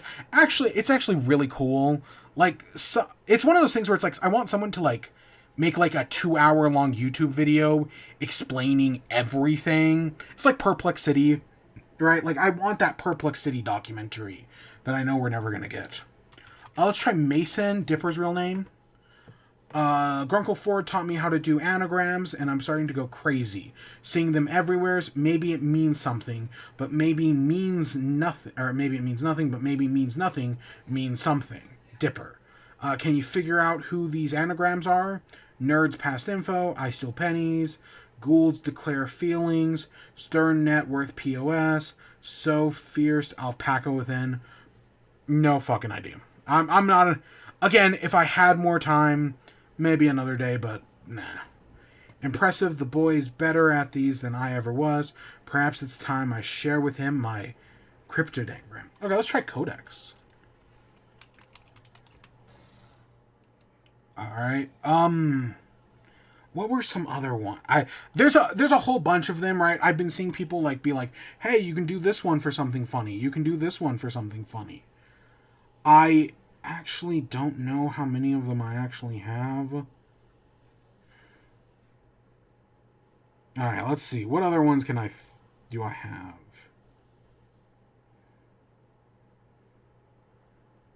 Alright, Stanford. Yeah, okay, we did Mabel, we did Dipper, we did Bill and Cypher. Oh, I guess Bill? Or, wait, didn't Bill just take us to that triangle video? Maybe, what if we do... That takes us to the Eye. I was like, I know the Eye of Providence is in here somewheres. There we go. That's what gets us there. Alright. God. Skibbity. Life privileges revoked. Now releasing poison. I know there's a few other that do that. Okay, maybe not dab. Sus. I know there's a few other that do weird stuff like that.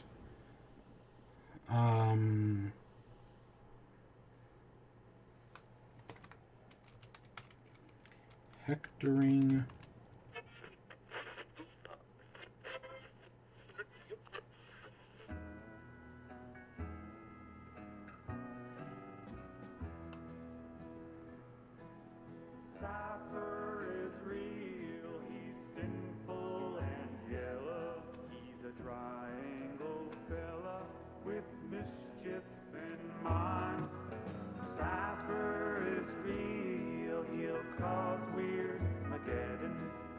Don't be forgetting to leave him behind.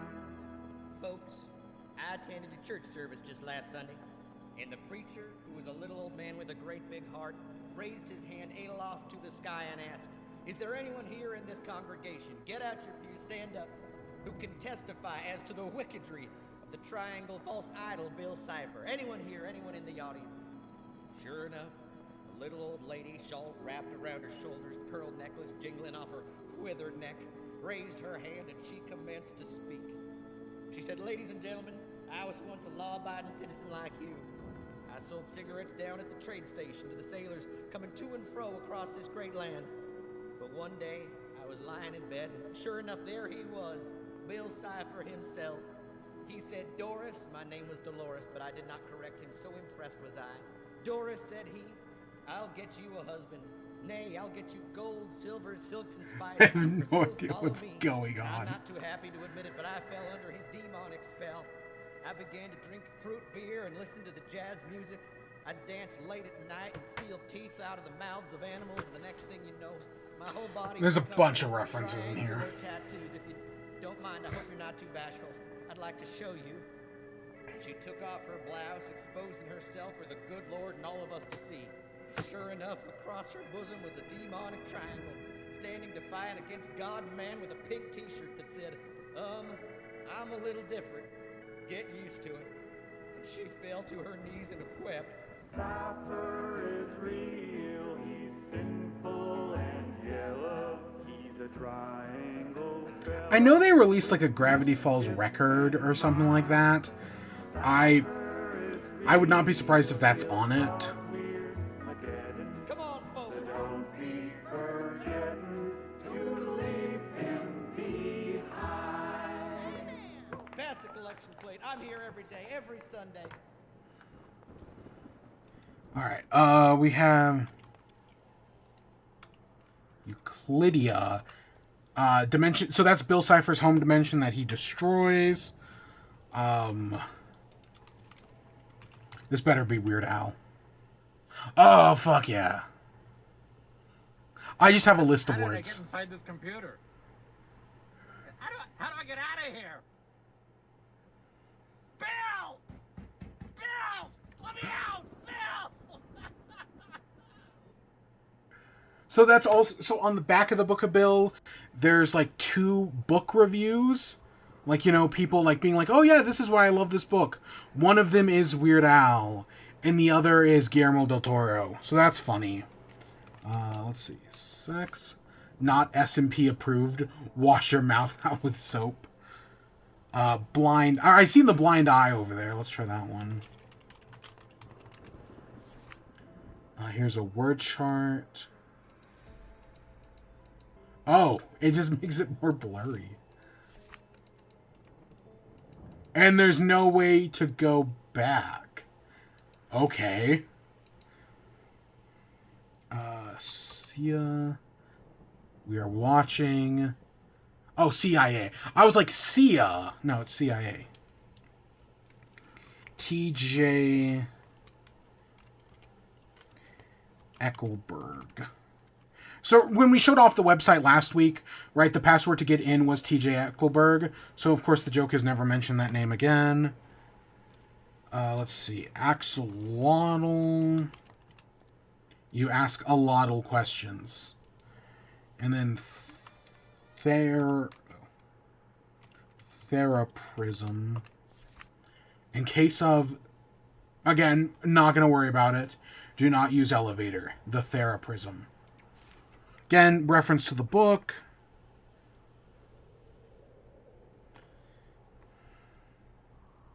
Alright, let's go with Falls. Never heard of it. Are we getting a season 3? Season 2? Season 2? Season 1? Season 1? Season -1. Anti-Gravity Falls. Which is what I named... This is the joke I named the stream after. Do I actually think we're getting a season -1 Anti-Gravity Falls? Who knows at this point? Man, literally anything's fucking possible at this point. I love... the idea of a prequel series called Anti-Gravity Falls. It's not a terrible idea. You know, I'd love to see, like, Ford's adventures in Gravity Falls. You know, some of him creating the first 2 journals, stuff like that. That'd be okay, but I'm not gonna worry about that. If you type in Xyler, this should take us to Jim and the Holograms. Yeah, that's fun. If you have never read the IDW Jim and the Holograms comic, go find a copy of the IDW Jim and the Holograms comic. It is so fucking good. I was recommended, Comic Drake recommended it, God, probably a decade ago now. It is so good. I highly recommend it. So much. It's what the movie should have been. It's what the Jim and the Hologram movie should have been. Baby, congrats. Guess what's growing inside you right now? See you in 9 months, Papa. Let's see. Love.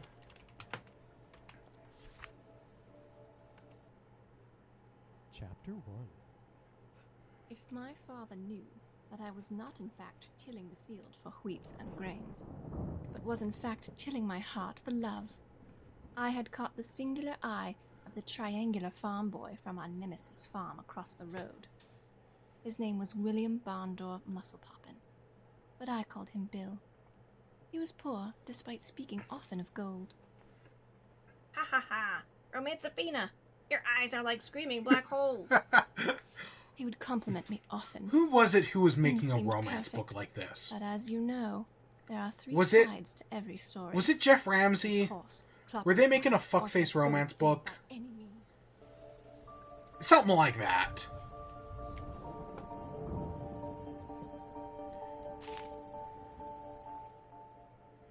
I'm gonna turn this down again.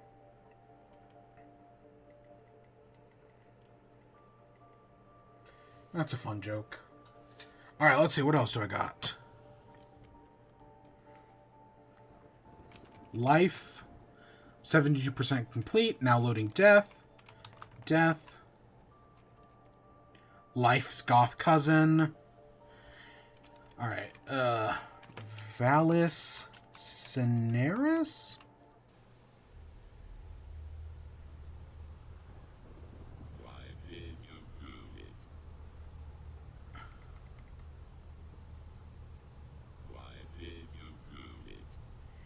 It's just saying, why did you do it? Wait, what does it say? When lightning strikes, it says... Oh, is that where you get the Valus Cineris? It's right there? I'm assuming that's supposed to be Bill and his parents, you know, who he all murdered. Because, yeah.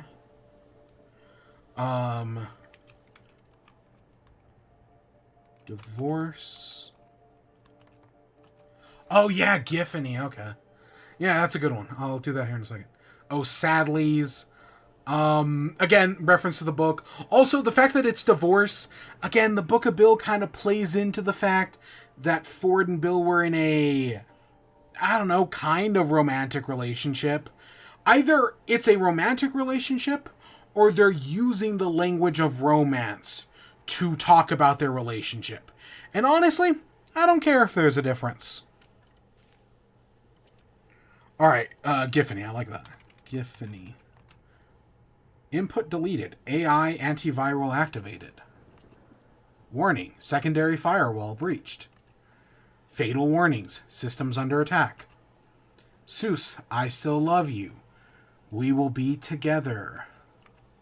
Now downloading girlfriend. This action cannot be undone.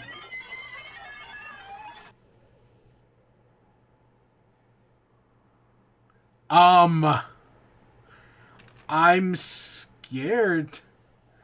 I don't want to look at that. I know it's probably nothing, but I don't want to look at that. Oof. Let's see. Disney rat gif censored for your protection. I thought there's that. I can't. Is it an audio? Whatever it is, that clip of Alex Hirsch talking to Disney execs about being censored. So fucking funny.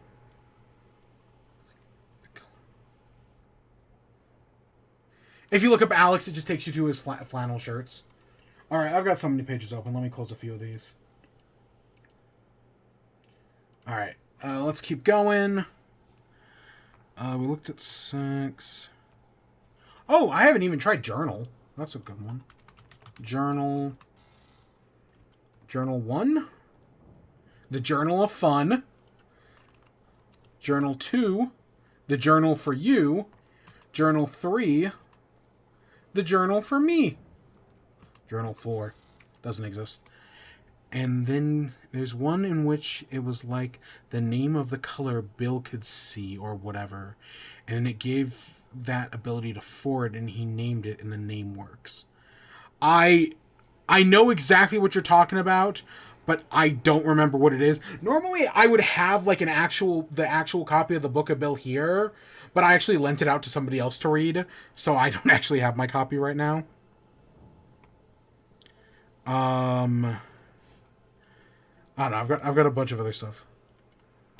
Fortrum. Yeah, it is Fortrum because it's ultramarine. Yeah, Fortramarine. Yeah, that's a good one. All right, Fortramarine. Novel color perception after extra-dimensional entity contact by Stanford F. Pines. Abstract. Spectral stimuli from their perceptual effects have been a hurdle in the study of vision science for decades. Through this case study, we can learn it is possible to perceive colors entirely outside of the electromagnetic spectrum. Through continued contact with extra-dimensional phenomenons, through this it can be surmised that specifically two-dimensional entities may act in the same way as a prism, reflecting light, new perceptions are being... And we have an introduction. We see the visible light spectrum, and right, Fortramarine's way over there, way off into whatever wave. I want to say this is microwave. And figure down here. Beautiful examples of the artwork produced entirely in Fortramarine. Landscape, self-portrait, gosh on paper, adorable kittens playing in a ball of yarn, watercolor on paper, a muse, oil on canvas. That's funny. Let's see, what else do I have? NAITSUAF. Selling your soul for fun and profit. There are some who believe that beneath your skin, nerves, and meat hides a unique spark of electric ephemera that religious types call a soul. This invisible cloud of will is theoretically the most eternal, sacred part of any being. Does it exist? Who cares? The important thing is that people believe in it, which means it has market value, baby. That's why I've purchased as many souls as possible throughout history, just in case I need to cash in one day. Want to be a soul billionaire like me? Look, I wouldn't tell my secret to just anyone, but if you got this far, you're smart enough for a golden opportunity. It's simple. First, you sell your soul to me, but you get it back as soon as you get 3 people to sell their souls. I was going to say, this feels like it's cryptocurrency, which they should have made a joke. Remember how Devolver Digital, decades back, years back, made a joke cryptocurrency? They could have totally made a joke cryptocurrency. But that's what this is, right? Cryptocurrencies are pyramid schemes. That's what they're making fun of. Each soul customer buys 3 more souls, and if you get a commission on each soul, I only get a small fraction of that commission. It's basically prints itself. Souls probably aren't real anyway, so there's no way to lose. It was called loot box coin. That was what the Devolver Digital cryptocurrency was called. It was loot box coin. I was trying to think of it there for a second.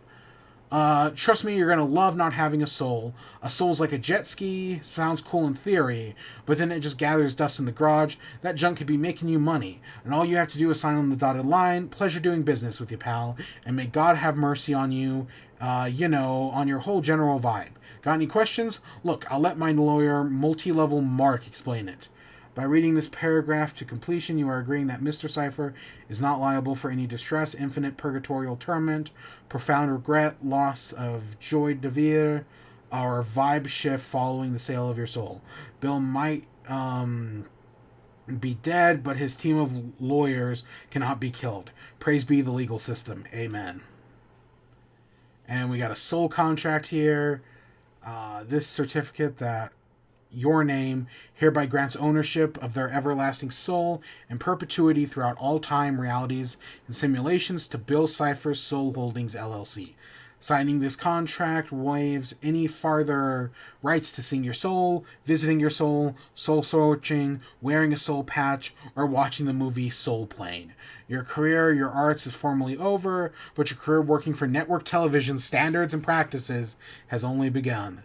I, the Signee, continue to eat chicken soup, but any spiritual comfort it offers will be transferred instantly to Bill Cipher. If any other deities or demigods dispute ownership of the soul from prior sale, they will already bring their fiddle, chessboard, and our paperwork to RQ for mediation to determine the soul's beneficiaries. See, this is the problem. Bill Cipher can't have my soul because I sold it to Pokemon like 24 years ago. Pokemon already owns my soul. Okay, 23 years ago. I was wrong on the date there. Yeah, Pokemon already... Right, I can't sell my soul to the devil, Simpson style, because Pokemon already has it. Old souls may be subject to remodeling for higher resale values. Souls are to be stored in our soul containment unit. In the astral plane, we are not liable for damage in the event that these kinds of ghost-busting teams release your souls and others from their containment in a wacky montage throughout New York City. If Anubis comes by with his scales for our annual soul weigh audit, tell him we are all homesick. Soul is hereby transferred to Bill Cipher. Witnessed by Optimer for all seers. And then we have this giant page of code here. Which, oh my gosh. Being a coward. I can't sell my soul. Yeah, that's what I want to hear. Alright. What are you going to do? Are you going to throw a tantrum? Oh, are you going to cry? Dimensional authority. Transcript. Hear this, Cipher. This moment is a nexus event, an infraction point between all timelines. You must choose to turn back now. In every reality, your collision with Earth causes chaos and destruction on an unfathomable scale. Oh no, chaos. I hate that. Look, Nick Jr., I have it on good authority that this planet is going to self-destruct eventually. So I might as well do it with me as boss, right? How about we divvy this reality up? I'll take Earth, you can take all the gas giants, and I'll throw in this blankie. A seductive gambit, but for the sake of time, I must roulette. What do you want? Soda? I can get you soda. Even if your mom says you're not supposed to drink it, I can get it. I was not born yesterday. Oh, here we go. I was forged in the crucible of reality itself, the last survivor of the war of time giants. My celestial creator's grandfather and grandmother clock gifted me with the burden of protecting the timeline from those who would dare unweave it. Oh, look at that. You spoke without spitting up on yourself. Look, sippy cup. If you're saying reality isn't big enough for the two of us, I agree. You might want to put on a safety helmet, because it's about to find out how soft baby skulls really are. A foolish statement. I cannot be killed. Want to bet? Cypher's henchmen circled. The time agents grabbed their time tapes. Time Baby sighed, the weight of the multiverse on his doughy shoulders. I know your crime, Cypher. Taking a new home will not make up for the one you've lost. What did you do to the countless souls of Euclidia? Cypher stopped in his tracks. You chose your words very carefully. Cypher's henchmen murmured against each other. Confused, they seemed to have heard conflicting stories about Bill's past. You said you liberated the people of your dimension. Liberated them from their bodies. Don't listen to him. He's a baby. He doesn't even know how to say spaghetti. I do too. Say it. Say it. Paschetti. To the time agents, you really gonna follow this guy? Shaking his head in disdain. What would your parents say if you see you become? What would they say? Enough talk. Ready to be knocked into the literal ice age? I do not want to fight you, Cypher. Time Baby slowly begins to remove his gauntlets. But a baby's got to do what a baby's got to do. Cypher and TB lunge at each other. It was hard to see the exact nature of the time fight, but there was a lot of clocks, portals, and paradoxes involved. At one point, someone used nunchucks made out of two Abe Lincolns, and there was a moment where they both clipped through reality, jostled the card carrier and Dennis's backpack, but ultimately Cypher's henchmen dealt TB a devastating blow. We time agents were leaderless, forced to regroup back in 2712. Isn't it like 72 or something like that? I remember there's something weird with it, but we knew it wasn't over. No, it was only a matter of time and transaction. I real quick want to try Dennis, and then I'll try Unreality. I thought Dennis would be one, just because like our entire existence is in the backpack of a kid named Dennis. So I thought like, oh, that'd be a funny one. I don't know what they would do for it, but it'd be funny. All right, Unreality. Hey, here's the big picture, Slick. You're a rapidly dissolving pile of skin and plasma, but inside that rotting meat cage is an electric spark of glittering potential. You could be everything you've ever dreamed, and dreaming is where it starts. Dreams aren't just random static between thoughts and memories. They're glimpses into possible realities. They're a gift from the perfect realm of ideas, the flawed realm of the physical. Will you accept that gift and make it a manifest, or will you miss the brief shot at immortality? How to be immortal. There are lots of ways to cheat death: uploading your consciousness into a robot, swapping brains with a car, putting your soul in a snowman, blah, blah, blah. But to truly become immortal, you have to transfer the most precious thing you ever have, your identity, out of your body and into the realm of ideas. In short, you have to create a story about yourself that's so compelling that it's carried virally in the minds of humanity forever, replicating your essence infinitely throughout the generations. While your flesh is temporary, your legends can carry forever. Genetic duplication is a dying man's game, contingent on shelf life of meat. But a mimetic chrono traveler is playing the long odds. Reality is divided on two proprieties: physical atoms and stories. Stories are just as real as physical reality, but they exist in a separate realm. This is why your mind is so important. If you're one link to this world, the physical world creates and spreads stories, but the story world controls motives and thoughts of the physical realm. And that way the two create each other. Reality creates fiction, which in turn creates reality. In the same way that your genes propagate themselves via the medium of physical meat, your identity can propagate itself outside of the frail body in the mindscape. You can join me, but first you need to wake up from the dream of reality and the truth of fiction. Wake up, wake up, wake up, wake up. So basically that is just the Leprechaun episode of South Park, right, where they argue that fictional characters are just as real as real people.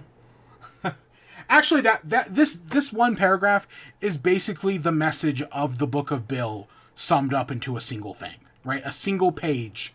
because that's what the book is all about, right? By writing the Book of Bill, Bill is trying to achieve immortality, because he knows that the last time he truly dies when people stop talking about him. It makes me think of Gwenpool, if you've ever read those Marvel comics. Really good comics, by the way. She's coming to Fortnite now, which is cool. But, right, those comics are all about how she realizes that if she becomes not interesting, she'll eventually just disappear and die. Really good comic. Also, the comic book, 0 Hour, also the same thing, where it's like the characters are real because they think they're real. And, like, is anything more real than that? Let's see here. 7 Eyes. Oh, it's the Oracle.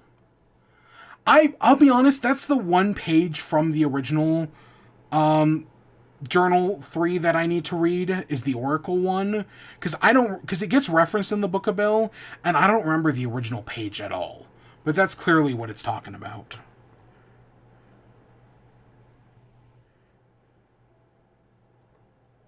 Wait, was there something else there?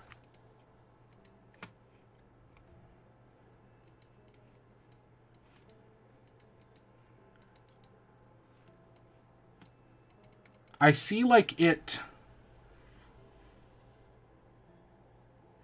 Where is this? I see, like, this image, but flipped. But I don't know how you flip it. Can't you... Yeah, it's clear. I'm sure you can. I just don't know how.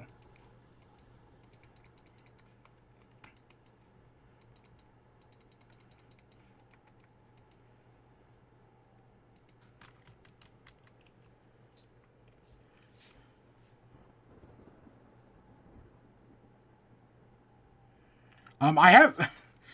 How do you flip it?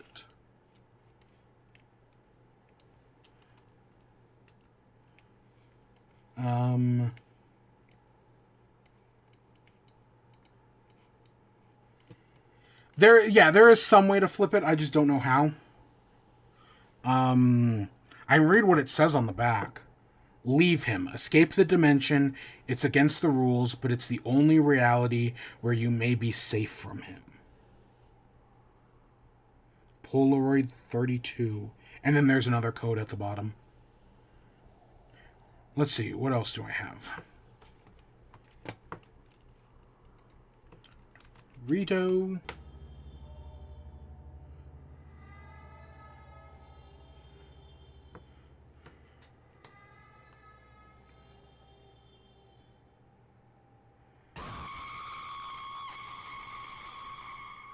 Oh, that is the creepiest one so far.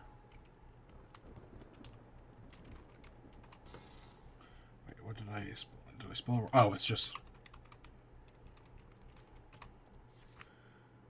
They found a new home. Yeah, it's all these guys. Crazy legs. Teeth. Key guy. Romulus, the creature who shall not be named, and whatever this last one is.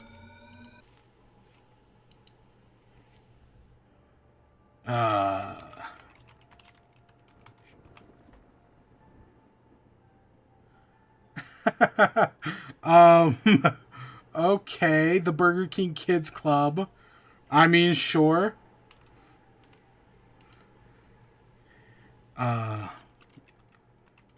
Booberry. The meaning of life. Okay. You know that deep down that you should be the one running the world. You've known it all along, but naysayers and doubters have been holding you back from your obvious destiny. Well, no longer. Write out your goals, picture them, burn them into your brain's flesh. Are you picking up what I'm putting down here, Jack? Manifesting is just a narcissistic projecting personality. Personal significance on an indifferent universe. Throwing darts with a blindfold and pretending every bullseye was guided by fate's hand. But the truth is that there are more darts you throw, the more likely you are to hit. And people on their deathbeds darts unthrown, more than darts that took someone's eye out. Infinite treasures await the ones bold enough to hurl themselves face first at whatever they want. You are going to die anyways, so what the hell are you waiting for? Do it. Right now. Do the thing, whatever matters to you. Do it. Send that text, demand that job, rob that bank, who cares? Odds of achieving success go up with every attempt, no matter how misguided, and odds drop to zero guaranteed with inaction. Cynicism is the refuge of the coward. It is the armor worn by the weak. Glue knives to your body and run towards the buffet. Do you hear me? The party is almost over. The clock is ticking. You're gonna die anyways. So die a legend and become legends.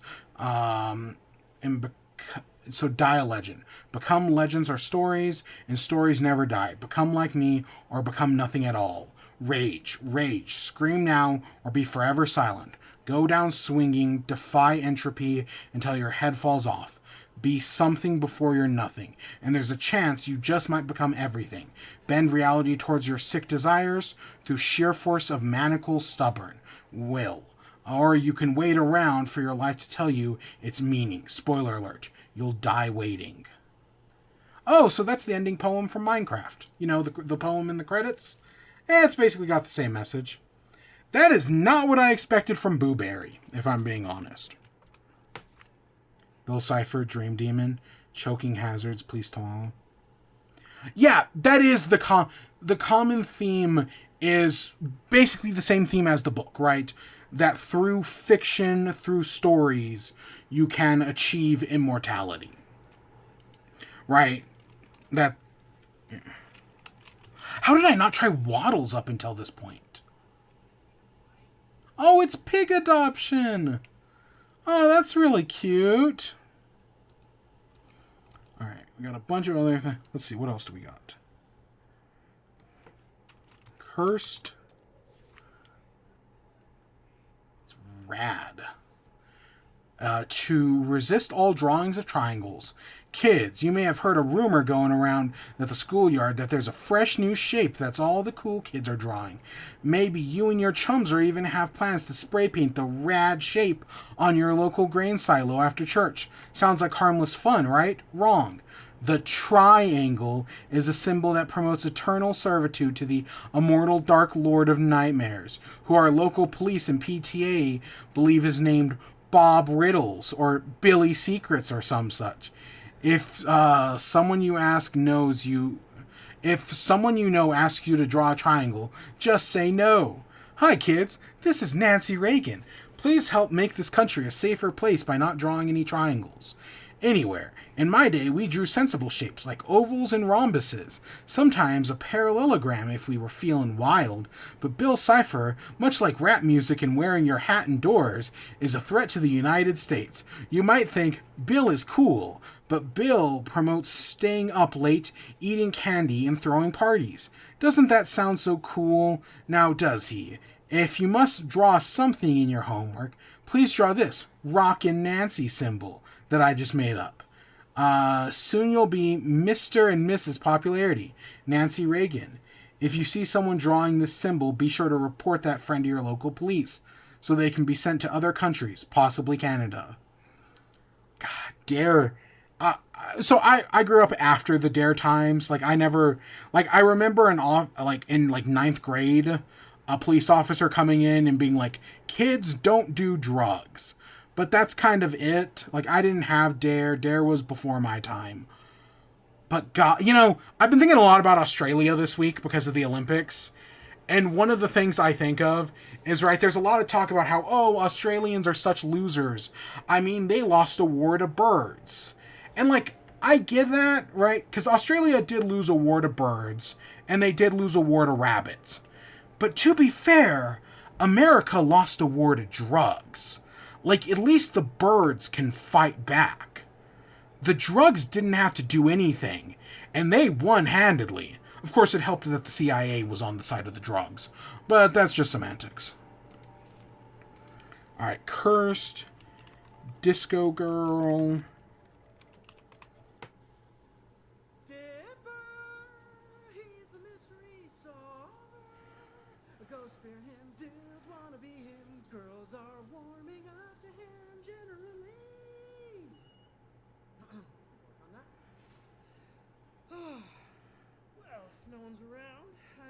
listen to the classics. Ladies and gentlemen, #1 supergroup, all time,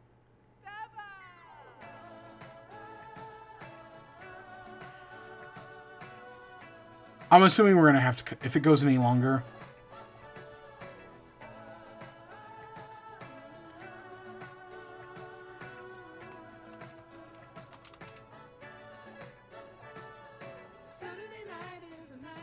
Yeah, I'm going to cut it right there.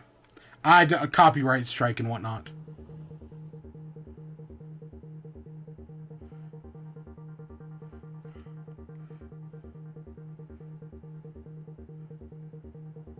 I probably let that play for way too long. God, we've been at this for an hour. Holy crap. There's just so much here, man. No wonder the website was broken for like a week. Right, let's try Ad Astra. Per Aspera. Oh, I misspelled Aspera. Oh, I misspelled. God. Okay, my finger just missed the P. Cypher's corpse. I spent yesterday with Mabel, applying spells, curses, and unicorn hair to the base of Cypher's remains. Mabel is taking her role as my Cypher Defense Squad assistant seriously, but asked us both to wear witch hats for some reason, which I happily obliged. I have always seen Dipper as cut from a similar cloth as me, but I'm delighted to report that Mabel has a vibrant, curious mind as well, suited to discovery and adventure. Anomalies are indeed present at the site of the statue. Nearby shadows stretch into triangular shapes. Compasses point directly away from Cypher, as though he is an anti-north. There is no sound, not even birds when you come near. Mabel, perhaps sensing my unease, threw an impromptu eulogy for Bill, which included a lot more sock puppets than you usually expect at a funeral. Radiation fluctuation, triangular spots. Goodbye, Cypher. You are dead, blown up in my grunkle's head. Too much power hurt your soul. Reincarnate as a vole. Amen. Have I tried Grunkle yet? I should do that one next. I also haven't tried Mystery Shack. Oh. Souvenir pen, question marks drawn towards statues. Wise words from my assistant. His funeral gave me a bittersweet sense of my closure. How strange it is to look back at this. It's all now. I once considered him the center of my life, the sun in my galaxy. Look at this. Again, they're either using the language of romance, or they were in a romantic relationship. And I do not care if there is a difference. When all along he was a black hole sucking everything bright into my bottomless ego. Of course, it's an abusive relationship, but, either way, it's definitely there. This ain't subtext. This is just text. In this state, the lost sun bleached husk of a powerless, forgotten failure, or a warning of something. Sinister yet to come. You tell me, dear reader, what do you see when you look in the Cypher's eye? Ad Astra, Per Astra, Stanford, and Mabel Pines. No way, I like sweaters and writing in my diary, too. Alright, let's, what was it? Grunkle? Grunkle was one. Nothing. And then Mystery Shack was another. Confusion Hill. Yeah, isn't this... Okay. Yeah. Interesting.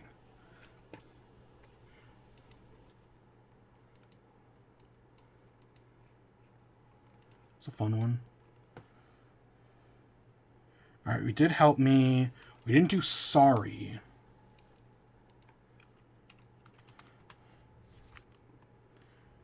Alright.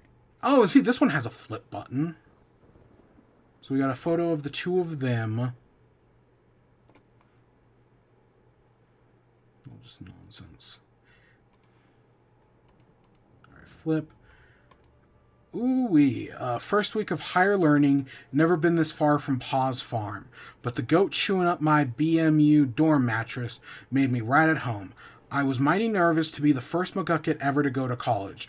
On my first day, I got the hiccups. The school mascot, the BMUB minus, shoved me in a locker, and I got my mustache caught in a pencil sharpener. If that weren't bad enough, I wrote the equation proving that the entire universe was in fact a giant hologram. I was laughed out of class, humiliated. Must have gotten my math wrong. While I was drying my tears in my dorm, arranging a tractor to pick me up, my roommate, a freshman from New Jersey, barged in like he owned the place and dropped off his bag. He confidently declared that my theory was plausible and that he would not sleep until we proved it. It was accurate. 9 hours and a single cup of coffee later, don't tell my grandma, and we cracked it. Proof that the McGucket-Pines hologram conjecture. Not sure what the implications are for the universe, but I know that today I did something I once thought more impossible than solving relativity. I made a friend. Excited for more adventures, Fiddleford. P.S. Apparently this fella has 6 fingers. Might need to get new specs. I never noticed. Yeah, you know, he found a friend. That's... Again, I know I talk about... I joke about, like, the Bill thing. There are also kind of elements of these two as well. Like the fact that Fiddleford makes him 6-fingered gloves. Like, there was something there. And is Fiddleford Mormon? The fact that he just had coffee for the first time, is he a Mormon? I mean, they're at BMU. I know that's another joke in the show. I can't remember. It's like barely something, it's like barely middling university or something like that. Yeah.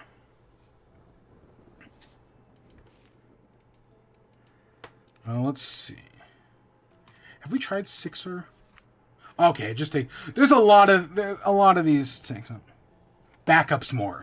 Yeah, I was like, I knew it was some joke about how it's like a, it's like a regular show has the college university, the university for everyone. It was kind of something like that. Love you, bro. Love ya, bro. This really happened, Stan. And then we have another code that, again, I don't have... I wouldn't even begin to translate. Like, sure, I have the translation sheet. I'm not even going to try. Irregular. Hey, I did just mention regular show. I'm a silly guy. Oops. I did not mean to print that.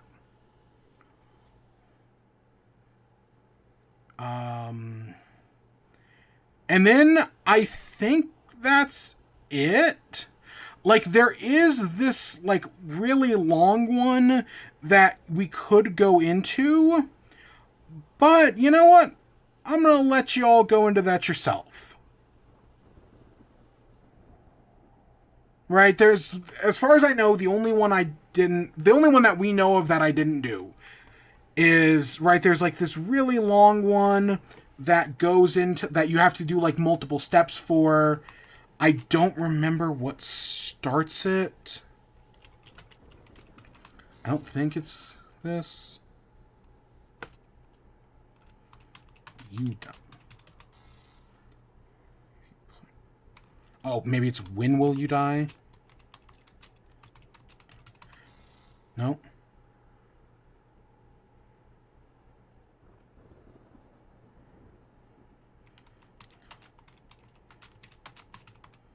$20. Okay, so yeah, it just gives you a number.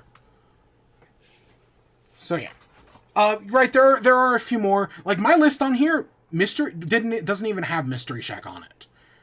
So, right, there are clearly plenty more that, right, people are still finding all the time. And yeah, there's this really long one that I wish I remember what kicked it off.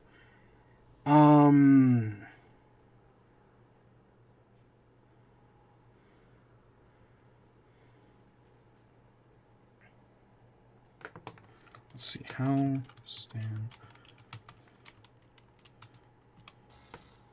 Okay, no, that's not it.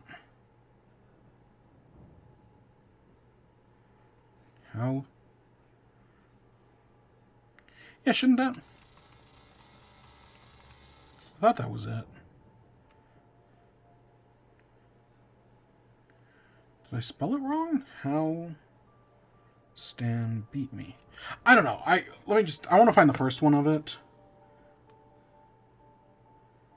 There seems to be, I'm looking through this giant document. There seems to be a lot of crazy ones in here.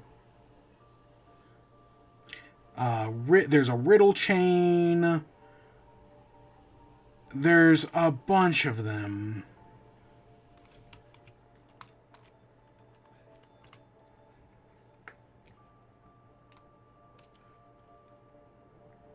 Yeah. Oh my god. What if I do crypto? Okay, it's same thing as Elon.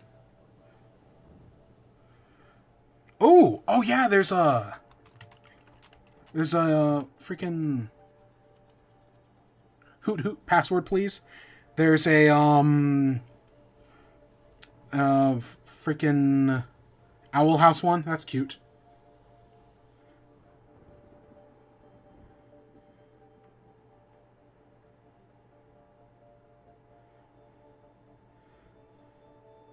I don't know which one I'm thinking of. There are clearly so many, and people are going to be working on this forever. Right? The Owl House ones are fun, though. Yeah, like, look at that. It's the Ouija board, which I think is also in the Book of Bill.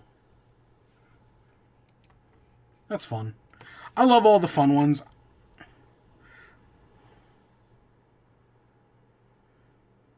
Ooh. Kings of New Jersey. That gets you a download. So you know that the special code on the back of the photo we saw earlier, which I don't remember what the photo was. That's basically the text file for that. So that way you could write in that forward. Yeah, there are just so... I'm just looking through this list. There's so many of these that we didn't even look at. Holy crap.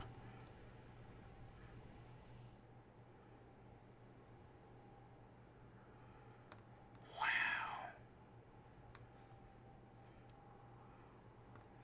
There's a Goosebumps one? What?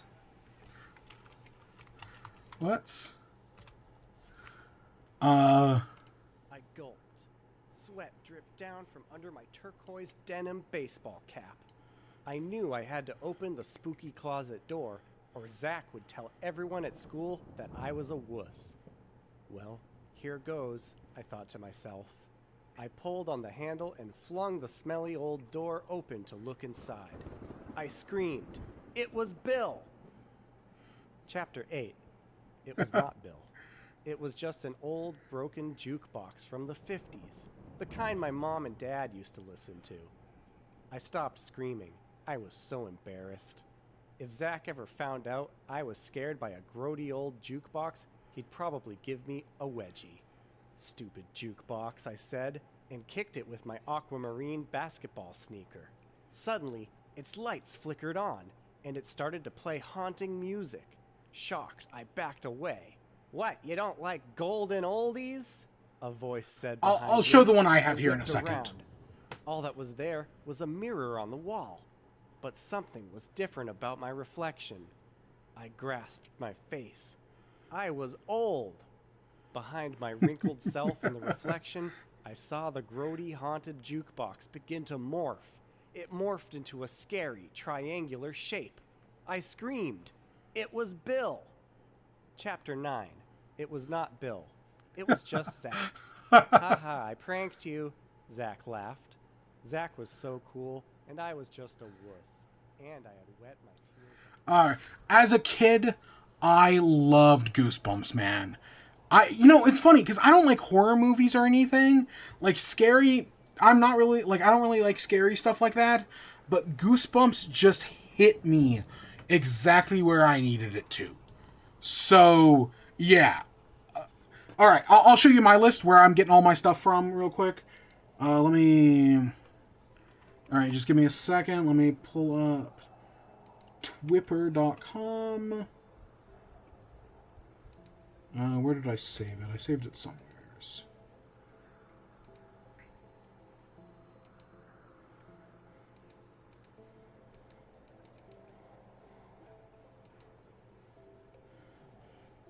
All right. So everything I looked at came from, right, this account. This is Dipper at Dipper SC _ on Twitter. And it's right. It's just a list of all the different links. A lot of the different images we just looked at. Again, this one, and this isn't even a complete list, like I said earlier, because like the Mystery Shack one isn't even in here. Here's the photograph I couldn't figure out how to flip earlier. I'm sure if given some more time, I could have figured it out. Let's keep going. And then at the end, right here at the end, someone made a Word document that just has everything in it.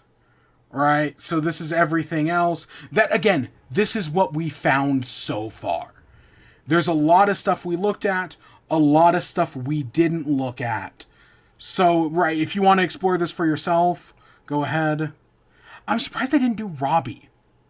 I'm surprised I didn't look at that one. I didn't even think about it. Yeah.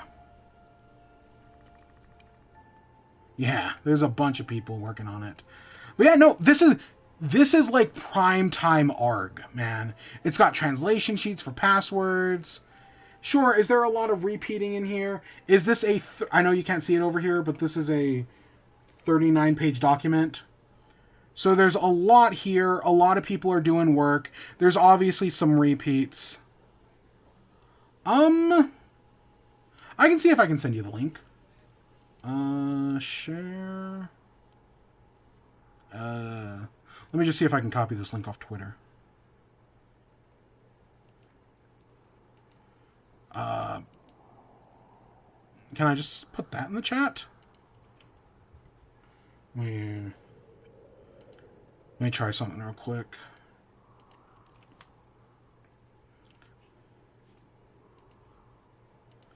All right, that should work. That should be the link. I just put it there in the chat.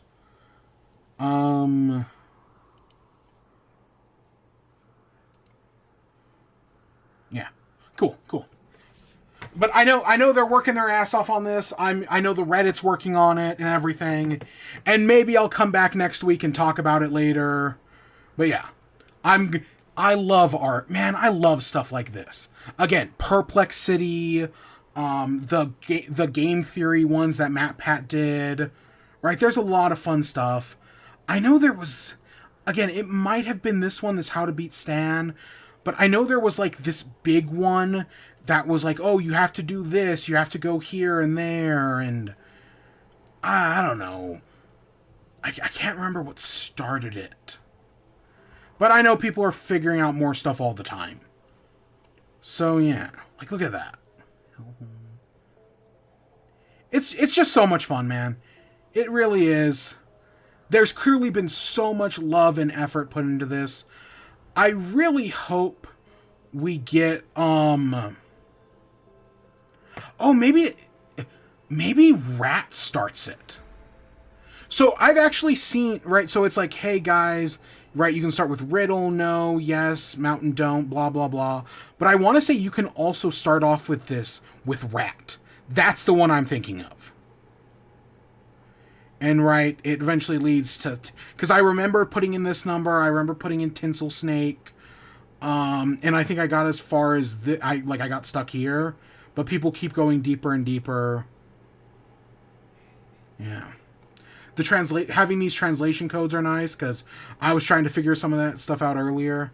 Oh, Paper Jam Dipper! Oh, that's so many good references. I am all aboard the Gravity Falls revival. Right? Gravity Falls is having a major revival right now. I did rewatch a few episodes of the show. The show is still fantastic. I hope we get... Right. I hope this is all leading towards a third season. Right, if it's not, it's not. If it's leading, right, if there is no end game here, another ARG that you can look into, the Binding of Isaac one. there was a Binding of Isaac one that unlocked a brand new character in the game when people solved it. Like, they found, like, a greed mode, like, figure, and when they logged into, like, a Twitter account, it, like, did stuff. And, look, ARGs are so much fun, man. And, like, once this is all done, seeing what it leads to, hopefully it's something good. If it's nothing, it's nothing. But I would love a new season. It show's so good. It holds up so well. So many funny jokes, so many great bits. I think rewatching it, because I know a lot of people hate Mabel in the show because she's so selfish. Rewatching the show, Dipper is just as selfish as Mabel. But also, especially in the second season, the entire point of the show is to be like, hey, guess what? Mabel and Dipper are just repeating what Stan and Ford did, right? It's just repeating it. And it's like, no, people need to stop giving Mabel shit. Like, it's really well done, and they don't get enough, right? Mabel gets too much shit for it. Because of the ARG, and it literally took all my attention. Yeah, exactly.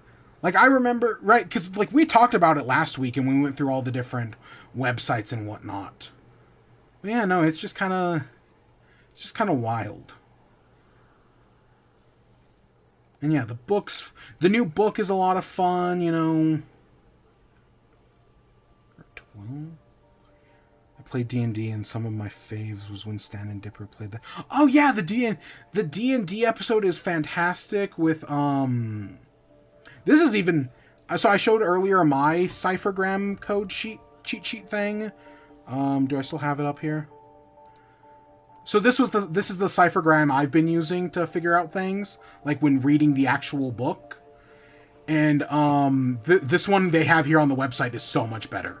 This is so well designed compared to the one I was just looking at. Oh crap. I didn't even realize the color thing. And then of course there are still secrets in the book as well, like the coffee stain stuff. But yeah, no, the D&D episode is so fun, man. I love Weird Al in that episode. So good to see him again. Yeah. And yeah, there's all the people who are working on this. At least that, you know, they've come out and said. Yeah, no, awesome. Love stuff like this. Love to see where it goes. Screaming 2 will scream for weeks. If it leads to something new, that'll be awesome. If not, yeah. You know, it's about the journey, it's about the journey, not the destination. Alright, so before we move, so we're going to talk about, right, as I kind of showed earlier, we are going to talk about Zelda here. Because, you know, I at least want to do a little video game tonight to talk about some stuff. But, before we do that, let's look at movies one more time. When I was a kid, I was investing in the lore way before it was a thing. So going so much more into detail. Yeah. Alright, let's look, what has... So, Disney's big television and film expo is going on. Like, it's been going on for hours now. Let's see, what else did we get? The panel finished 42 minutes ago. Again, we've been on this website for, like, over an hour, almost an hour and a half. And let's see what else they talked about. New trailer for Mufasa. I'll be honest, I don't care about this movie at all. Like, this Mufasa movie does nothing for me. Yeah, Toy Story, Zootopia 2, The Seven Dwarves and the live-action Snow White remake.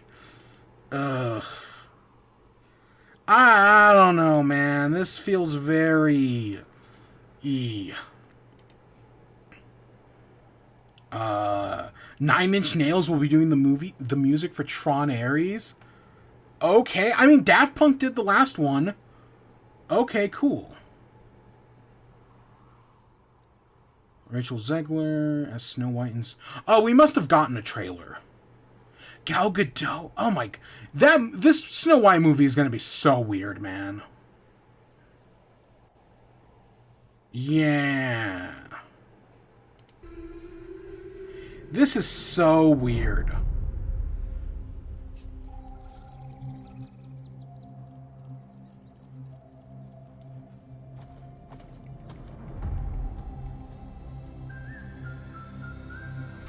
I don't know. I know some people hate this just to begin with because of things Rachel Zegler has said. I'm not going to go that far, but it just feels very sloppy. I'm not going to say the original is perfect, because I don't think it is. Like, you can tell it's Disney's first movie. The fairest one of all.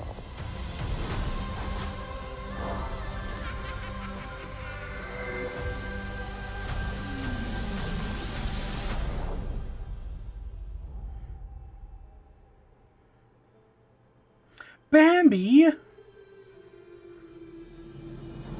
Oh shit, are we going into the Disney multiverse? Is fucking Pinocchio gonna show up? That's a joke. There you go, you basically just watched the entire movie. Freaky Friday.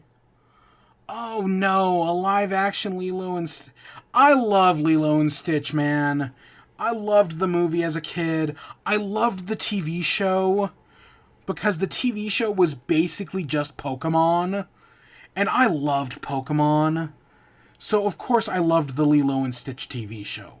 This... No, we didn't need this. I mean, if it were kind of like the anime, where it was like continuing on from where the original story ended, I'd be like, okay, you know, I'll give it a chance.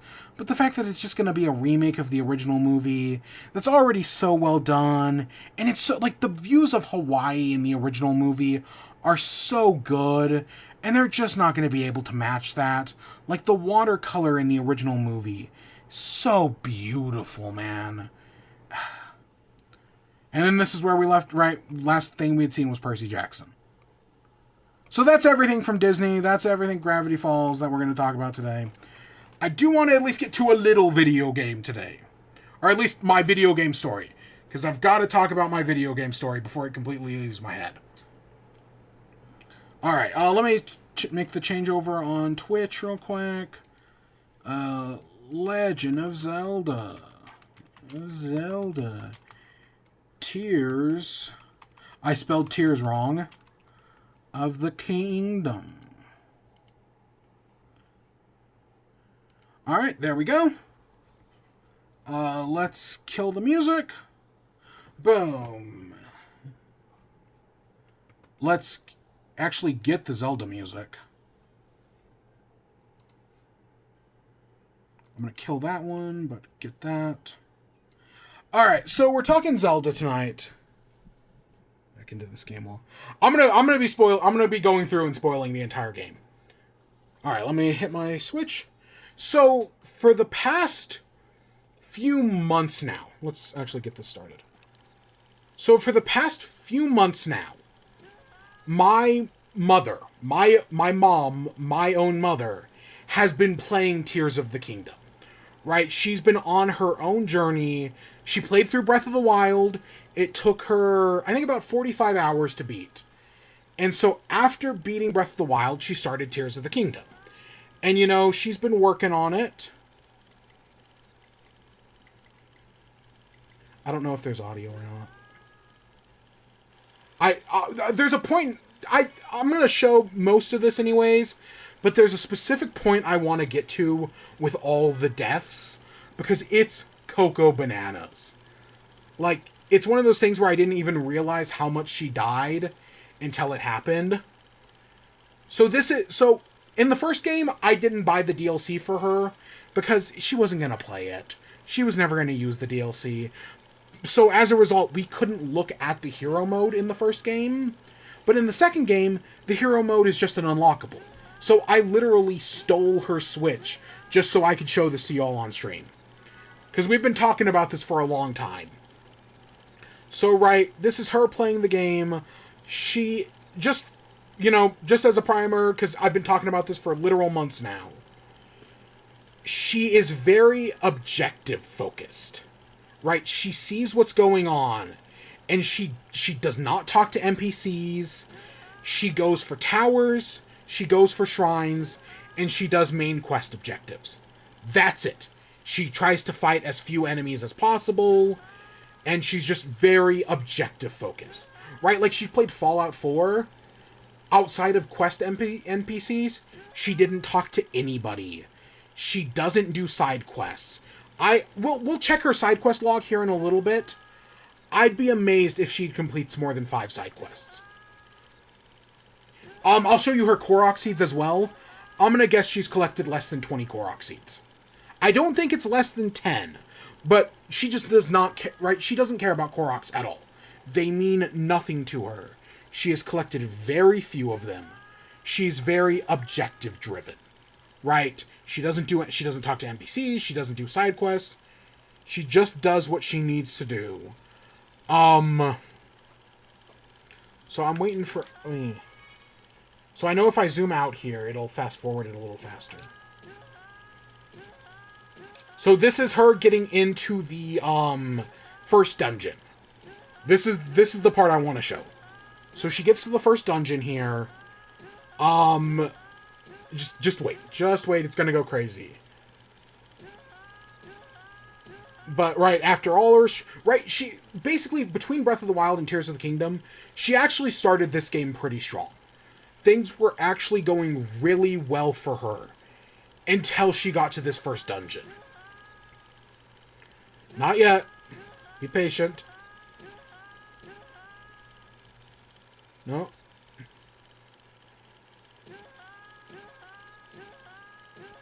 Is this it?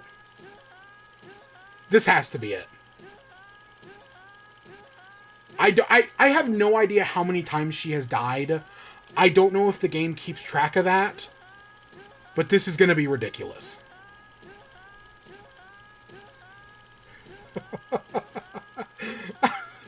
So this is the first boss. This is the Queen Gibdo. It took her 4 days to beat this boss.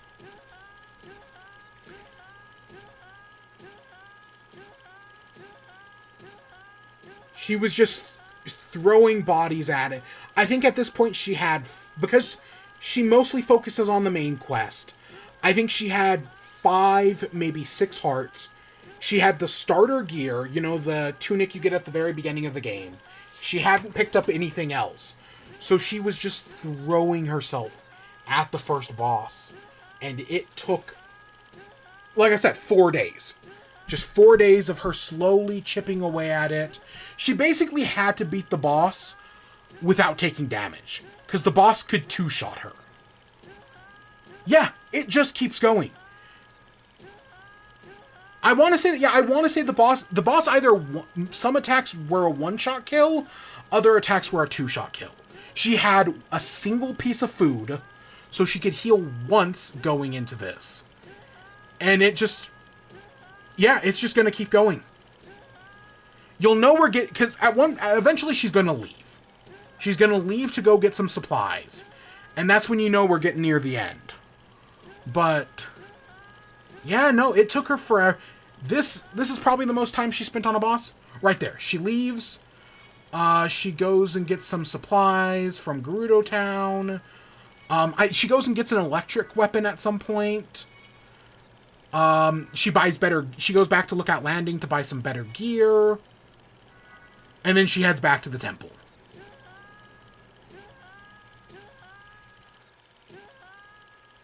Fine. There she goes. She beat it. Took her, yeah, 4 days. But that's determination. Alright, let's zoom ahead some more.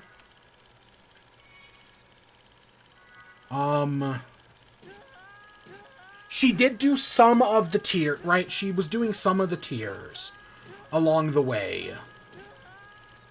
I know we can... this one toggle display.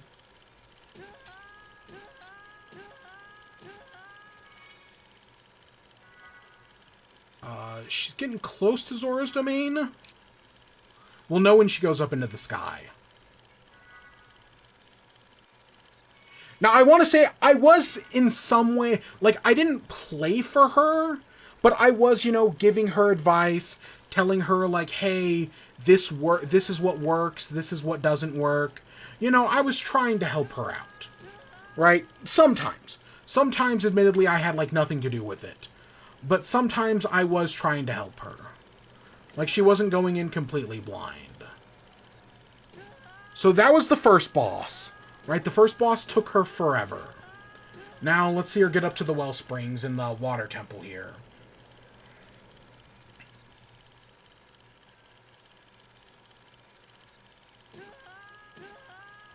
Okay, here she is in the water temple. Water temple actually went real quick.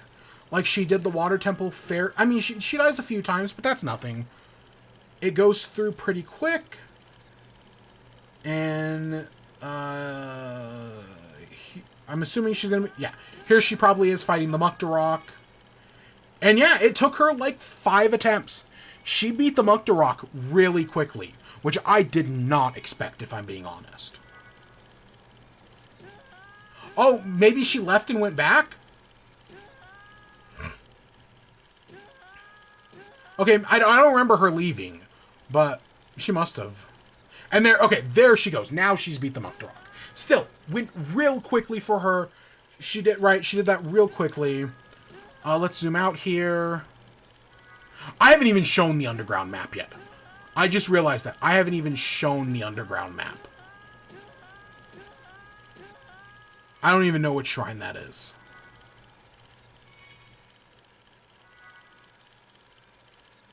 When does she go to the underground?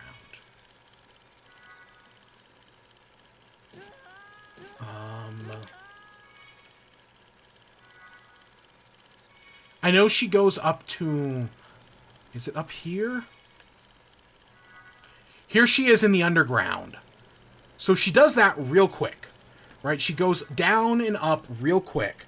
I'll show the full underground map here in a minute. She spends almost no time in the underground. Of the entirety of time she put into this game, less than maybe like 3 hours at most were spent underground. Here she is back underground again. Look at that. That is it. That is all she explored of the underground. She did the Great Central Abandoned Mine. She did a little bit in the Abandoned Terry Mine. She did a little bit, right? She did the 2 shrines underground, the Fire Temple and the Spirit Temple. She did the Great Deku Tree, and that's it. She did very little of the underground. She called it the Underworld a lot, but yeah, she did almost none of it. And you know what? Clearly it didn't matter, because you can beat the entire game, right? And the only reason she went under to the Great Central Mine is because she wanted the Shrine Sensor. Other than that, she didn't actually really care about going on. If she didn't need the Shrine Sensor, she would have only gone underground for the Elden Volcano and the Spirit Shrine, the Great Construct Factory. Other than that, she almost didn't use it. Here's her getting to the Ark. I'm gonna guess she's already on the Ark. So, I think in my opinion, the easiest boss in Tears of the Kingdom here is the, this guy. The, ice guy. What's his name? Not Cryonis. Whatever the ice guy where you, like, plunge through his hearts. I think that's the easiest boss in the game. I expected her to breeze through this boss. No. As you'll see here, this is her fighting it right now. It took her a fair few attempts to do it. I think it took her like 2 days. She did struggle on this one.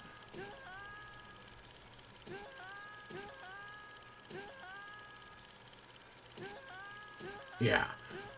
She did it she figured out how to do it the proper way. Where you're supposed to like fly through its heart, like dive through it, and it still took her forever. But there you go, she did do it.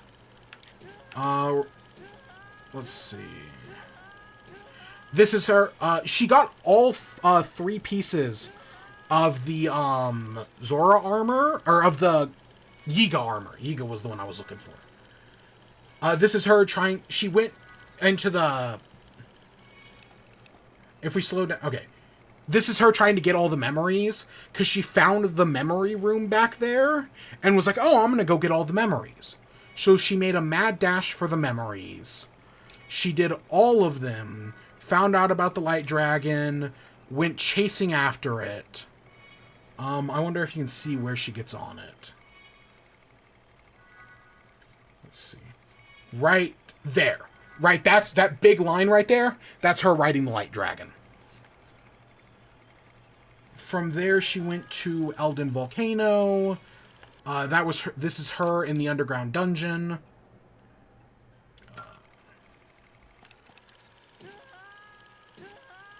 I'm assuming this is her fighting the boss of the Fire Temple. I think this one... Did this one also take her 2 days? I think it did, but she didn't actually struggle a lot with it. Like, as much as she did the ice boss. There she goes. It's just like a full dot of green. There she goes. She beat it. She goes back.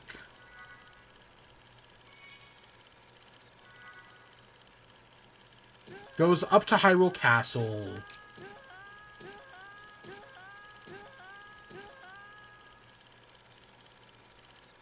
Goes the shrine.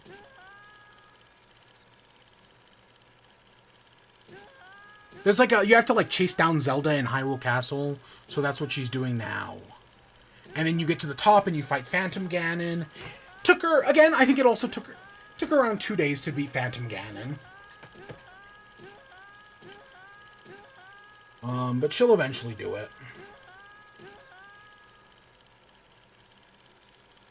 Yeah, probably, and that's her getting the tunic. So now, this is her doing, there's that, if you get all pieces of the Yiga gear, you have to go, like, give some bananas to frog statues. This is the one side quest I know she did. Is she did the Yiga Shrine quest. Yeah, that's her doing that. Oh, she must be up in the sky, maybe?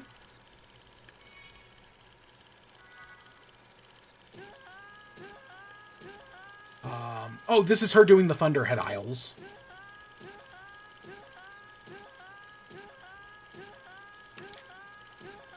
So she did the Thunderhead.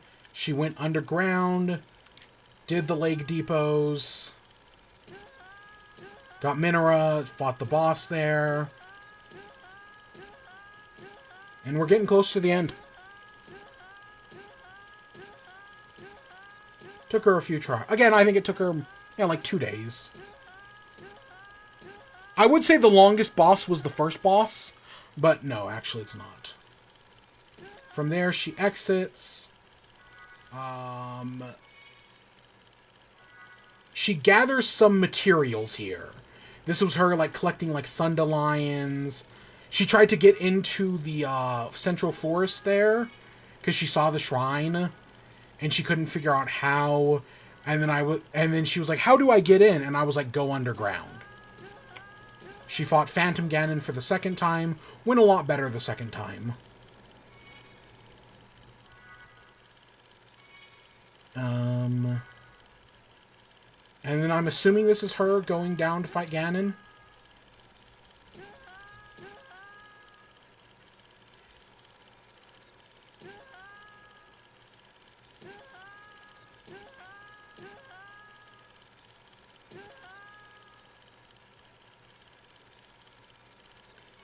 Yep, and then this is just me going back to get the sensor for her. So that's her entire playthrough.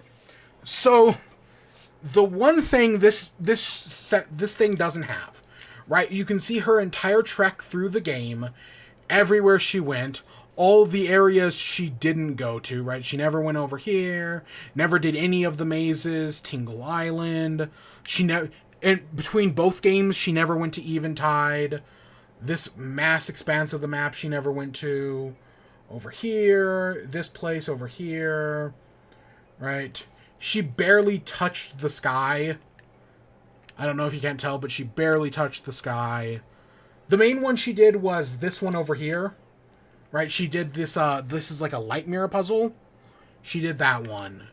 And then I think she did, of course, the 2 temples and this little island string over here. And that's about it.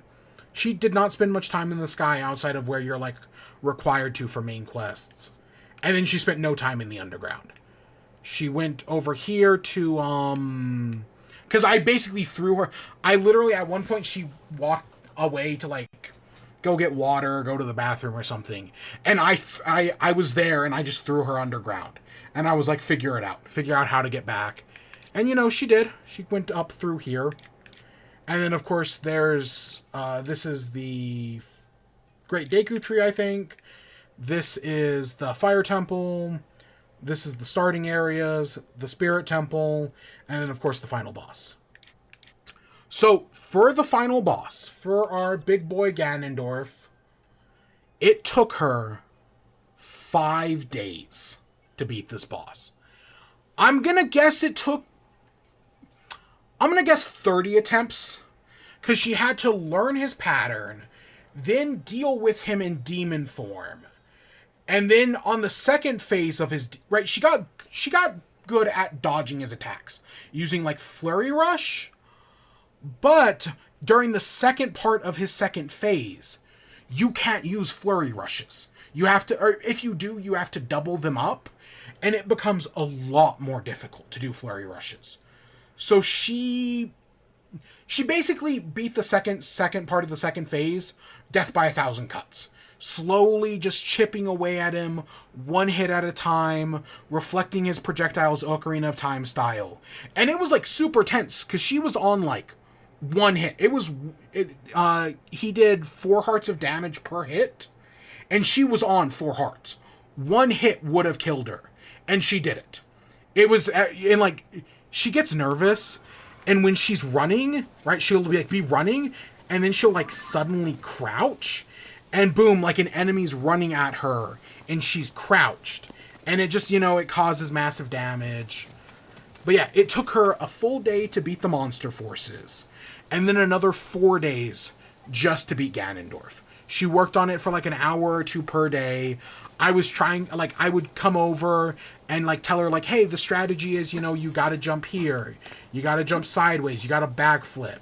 For the club phase, you have to do the shield parry. But, eventually she figured it out. And after, 5 days, she did beat it. Of course, none of that's in the hero tracker.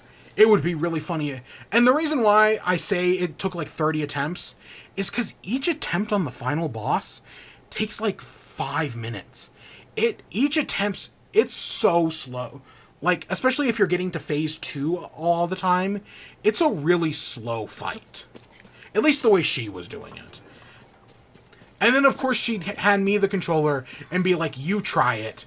And then, of course, I'd get, like, 6 perfect Fury Rushes in a row. And she'd be like, oh, I'm so annoyed with you. But, because, I refused to beat it for her. But she did it all on her own.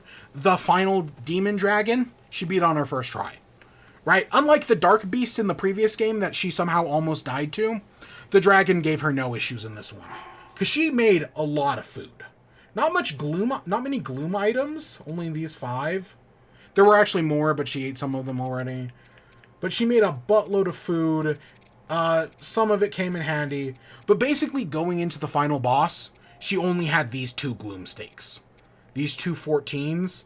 And she was able to do it. Right? She used up both of these gloom stakes, full health bar, but she made it out the final end. So I'm really impressed. I think if we go up over here to our profile, it took... Oh, it says 80 hours. When she beat the game, it was 75. So it was so she was somewhere between 75 and 80, and we just probably sitting here rewatching the replay probably broke 80. Looking through her gear, these were all the gear she collected. She got the full Yiga set. The only piece of underground gear she got was the miner's trousers. Other than that, right, no Twilight armor, no Sky armor, Ocarina of Time, none of that. She just got what she needed. Well, except this one came from an amiibo. But other than that, because I did give her my amiibos. Other than that, these were her bows, her shields, her weapons. This is the stuff she collected. Some, she got a dragon scale. I thought she had another one. She had a diamond. That's her food. her Zonai parts. Like I said, she doesn't collect much. Like, that's the thing. Like, when I got to the Ganon fight, I had like 30 plus Sundelions. I just didn't cook any Sundelion food. Her, on the other hand, she hadn't collected any Sunda. She had collected maybe 2. So she had to, right, I told her before fighting the final boss, I was like, hey, you've got to go out and get some Sundelions. She's never sold any enemy, so like, well, okay, she's probably sold some enemy parts, but I would not be surprised if she's only ever beaten like 20 bokoblins. She doesn't really fight enemies, unless she's like required to, like she gets locked in a room with enemies. She just doesn't fight them. This is some of the stuff she's collected. She got 4 bubble gems. She only ever got a single battery upgrade. She never really used her battery. She has 1 Korok seed here, but I have no idea how many she's collected total. She found 2 of the Schema Stones, 1 Sage's Well. She's got a few banner patterns, you know. She's got the Princess Zelda, the Zonai, the Champion's Leather, I think that's Urbosa's, and that's the Twilight Princess one. As well as the one she currently has, which is the Mifa one, I think. Let's see. How can we get a load screen? Let's just teleport to, I don't know, like Lookout Landing or something. I want to see how many shrines and Korok seeds and whatnot she's collected. I don't know if it'll tell me how many Korok seeds she's collected. Let's see. She's done 64 shrines. 2 stamina bars, and I want to say 20 health. 14 underground. Collected 9 Korok seeds. And I know she had a few $1,000s. She spent most of it. But yeah, 9 Korok seeds. Out of 1,000. She just doesn't care. And honestly, outside of her running out of shields one time while fighting the final boss, it never really became an issue. Yeah. 64 shrines. That's, you know, less than half. But, you know, she got a good amount of health. 2 more shrines than she completed in, the previous game. No, the other crazy part, 9 Korok seeds is more than she collected in the previous game. If I had to guess, she'd only collected, like, probably, like, 6 in the previous game. And the only reason she collected more in this one is because of, the backpack Koroks. The backpack Koroks are a lot easier. Yeah. Let's see. She did all the Lookout Landing stuff. She did every tower, of course. She did all the memories, all that. If we check the adventure log, technically she's completed all the main quests. Yeah, she's completed all the main quests. Let's see. She's completed 5 of the 60 side quests. What were those 5? She did the Sheikah sensor in Ateno Village. She did the Heroes mode, which is again related to the previous one. She gave Hestu a Korok seed. She completed the Sky Island thing. There's like a challenge to light bonfires on the Great Sky Island. She did that one. And then she did the Yiga Clan exam. That's it. That's the only side quest she did. Which, again, I'm going to guess is more than she did in Breath of the Wild. Because I don't know if she did a single side quest in Breath of the Wild. And those are side adventures. Excuse me. Side quests, she did 1 of 139. And the only one she did was the Champion's Tunic. Yep, that was the only one she did. She got all the memories, of course. All the it says 21 of 22 character bios. I have no idea which one she's missing. Because I feel like she met everybody. Yeah, I have no idea who she's missing. Photo album. She only took, outside of the 3 required pictures, right? The 4 required pictures.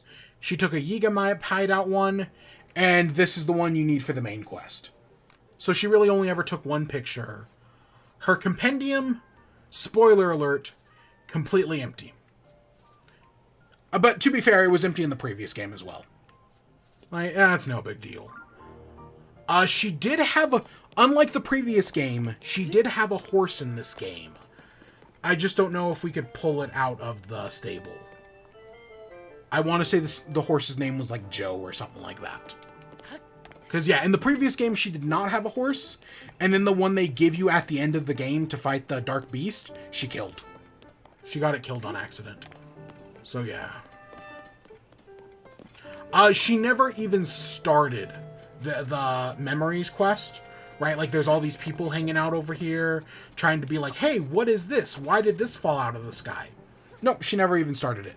She must have walked by here like 10 times without ever starting that quest. But I wasn't going to tell her to do it. She never did that.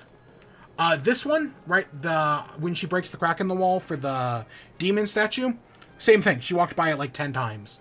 Never did it. Any other important things that, like, you might want to see?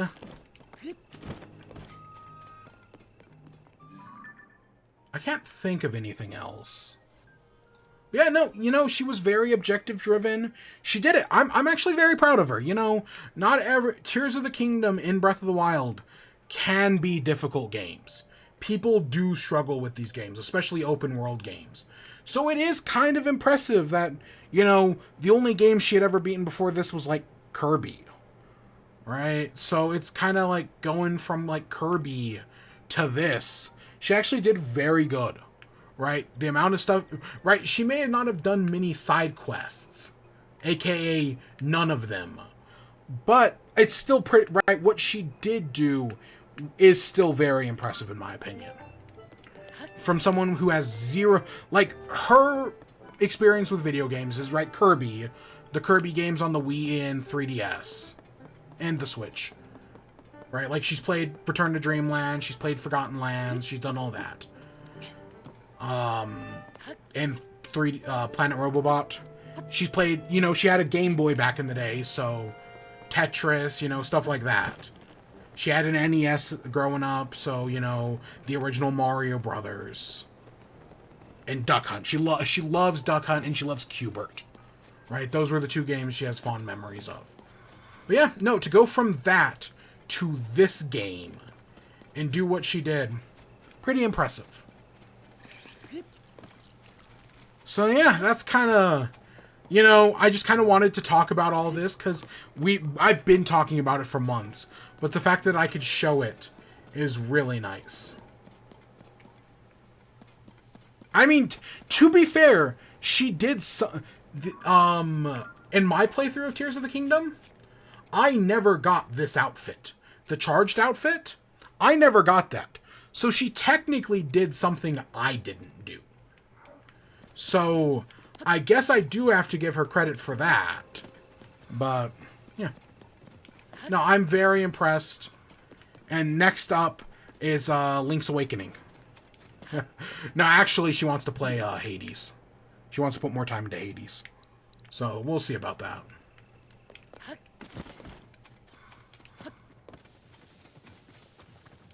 Which game is harder? Zelda or Hades?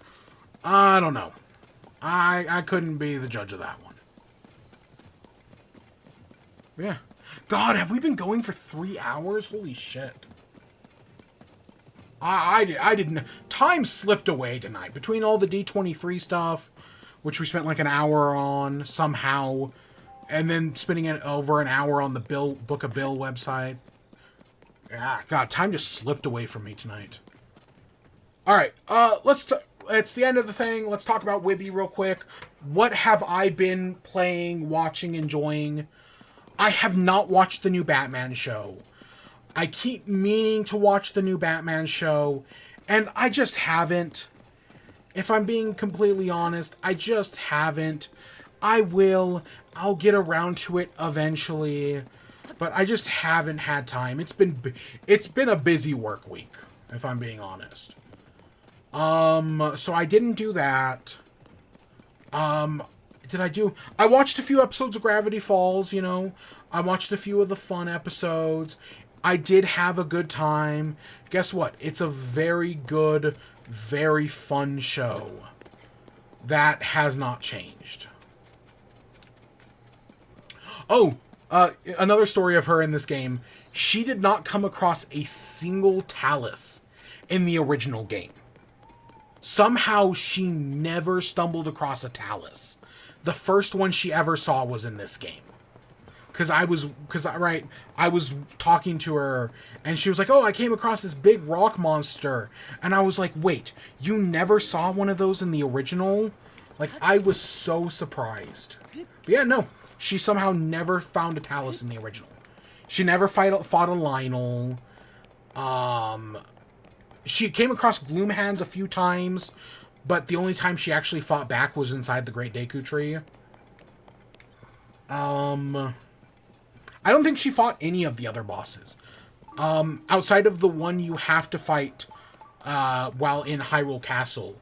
She only ever fought a single, what's the guys with one eye? It's not a Stalnox. I don't remember what it's called. She only ever fought a single one of those in this game. She completely avoided them in the previous one. Yeah, she, just how it went. What did I do this week? I watched a few episodes of Gravity Falls. Still a very good show. Yes, the finale still makes me cry. The first time I ever saw the Gravity Falls finale, I didn't cry. But then when I rewatched the show like a few weeks later, it just destroyed me. I was in tears, man.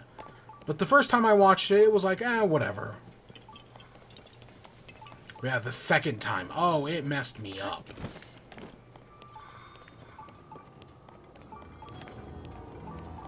What else did I watch? Did I watch anything else this week? I didn't go to the movies. I'm not wasting my money on Borderlands. I know Borderlands is like a movie that released and whatnot. I'm not wasting my time on it. It's a really shitty movie. Oh, surprise, surprise, what else is new? So I didn't see that. It's so rough because some endings are like, oh wow, that's so cool. But Gravity Falls ending was just like, and now it's over. They all live their own lives, and it's so sad. Yeah, no, it really, it's Gravity Falls has a great ending because they got to go out on their own terms. So many shows end, so many shows nowadays don't really feel like they got the ending they wanted. They were forced upon an ending, right? Like Owl House. Owl House very much feels like it was forced upon its ending. OKKO is another one, right? Real fun show. Its ending was forced upon it. They had to rush it. But Gravity Falls went out on its own terms. And do I hope this arc is leading towards something more? Of course I do. But if it doesn't, it's no big deal. We're just lucky we got the Book of Bill to begin with. Right? The fact that we got that's already kind of wild. But I'd love to see more. I think there's just so much left. Another show, Inside Job, right? Another show that came out of Netflix, or that came out of Gravity Falls, because one of the person who did that, they got canceled after basically a season. It's technically 2 seasons, but it's basically a season. And that show could have easily been the next Gravity Falls. It could have been the biggest show in the world. But nope, they got canceled after basically just a season. Another show that does, though, go out on its own terms? Centaur World. There's another show, right? They did 10 episodes. It knew exactly what it wanted to be. It wasn't trying to be anything more or anything less than it was. And it went off on its own terms. And even though the second season has problems, again, another fantastic finale. Oh yeah, the first season is amazing. Like, the first season of Centaur World, it's weird, but I'd still probably give it like a 10 out of 10. The second season's not as good, except for the finale, which is, again, like a 10 out of 10. The finale of Centaur World is so good. Yeah. And that's, but yeah, it's only like 10 episodes. Did She-Ra go off on its own terms? It feels like after 5 seasons, She-Ra does feel like it went off on its own terms. But, yeah, I don't know. N.D. Stevenson has been screwed over so much. You never know.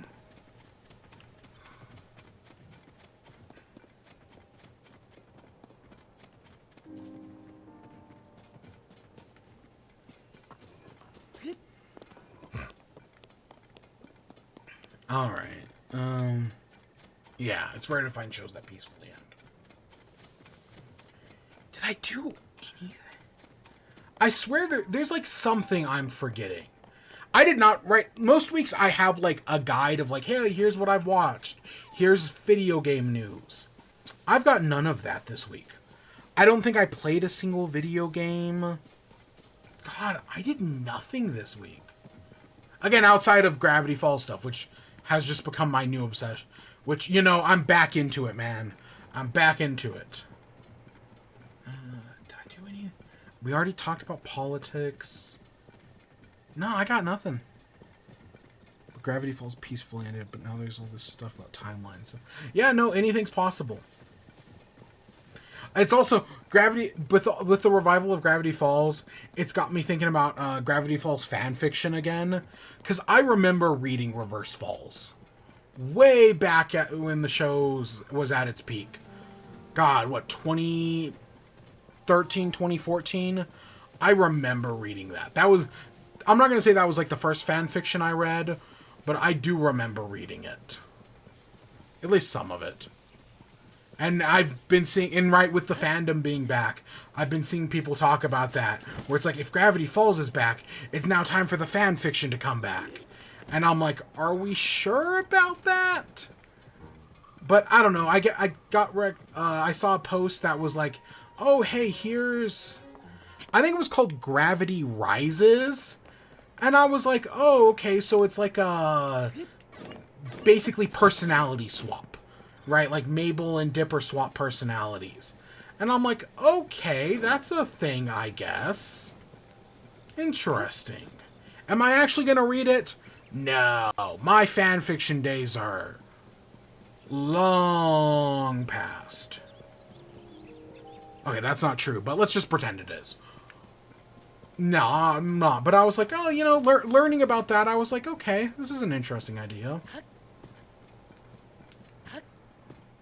I don't know how much it changes everything, but again, I'm not going to find out. Cut to me next week having read the entire thing. That'd be funny, wouldn't it? This is what we in the business call foreshadowing. Where did I see that? Oh, Veil Fisk. Veil Fisk put out a Minecraft Survival Island video. And like 5 times throughout that video, they're like, oh, you know, getting water is going to be easy. And then the text just pops up on screen. This in the business is what we call foreshadowing. Or it's like foreshadowing is how the author tells you what's going to happen in the future. Yeah. Did I even watch any YouTube? Man, I've been so busy with work this week. I don't even know if I watched that much YouTube. I mean, Event Comics Month 5 is going on right now. And I haven't even watched Infinity Crusade. I really need to get around to that.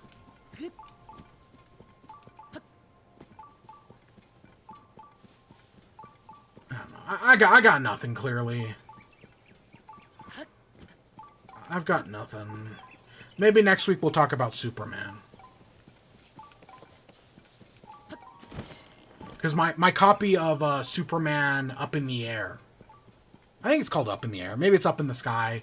The Tom King Superman book finally came in this week. Because it took a while. But I'm like, I'm going to read this. I may have very complicated feelings on Tom King. But I've heard this book is fantastic. So I'm going to give it a chance. And maybe we'll talk about that next week.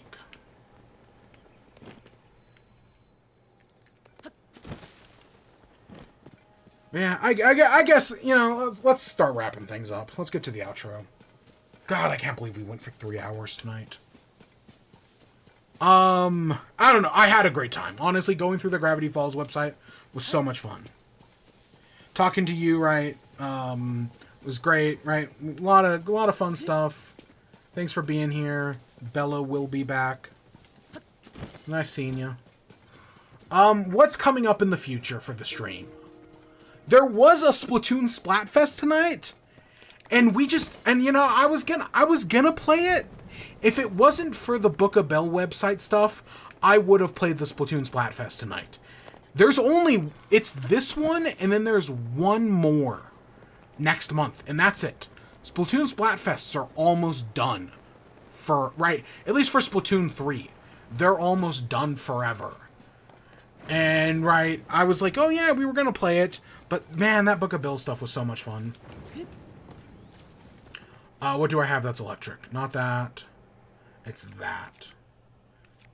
Do I have any? Okay, I have this wooden stick that's not electric. Is my bow? No, my bow's not electric. Good.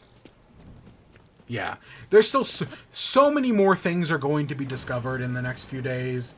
It's going to be real interesting to see it all. But yeah, of course, I'll be back. I will be back with Splatoon next week. Right, we've only got a month left in the game.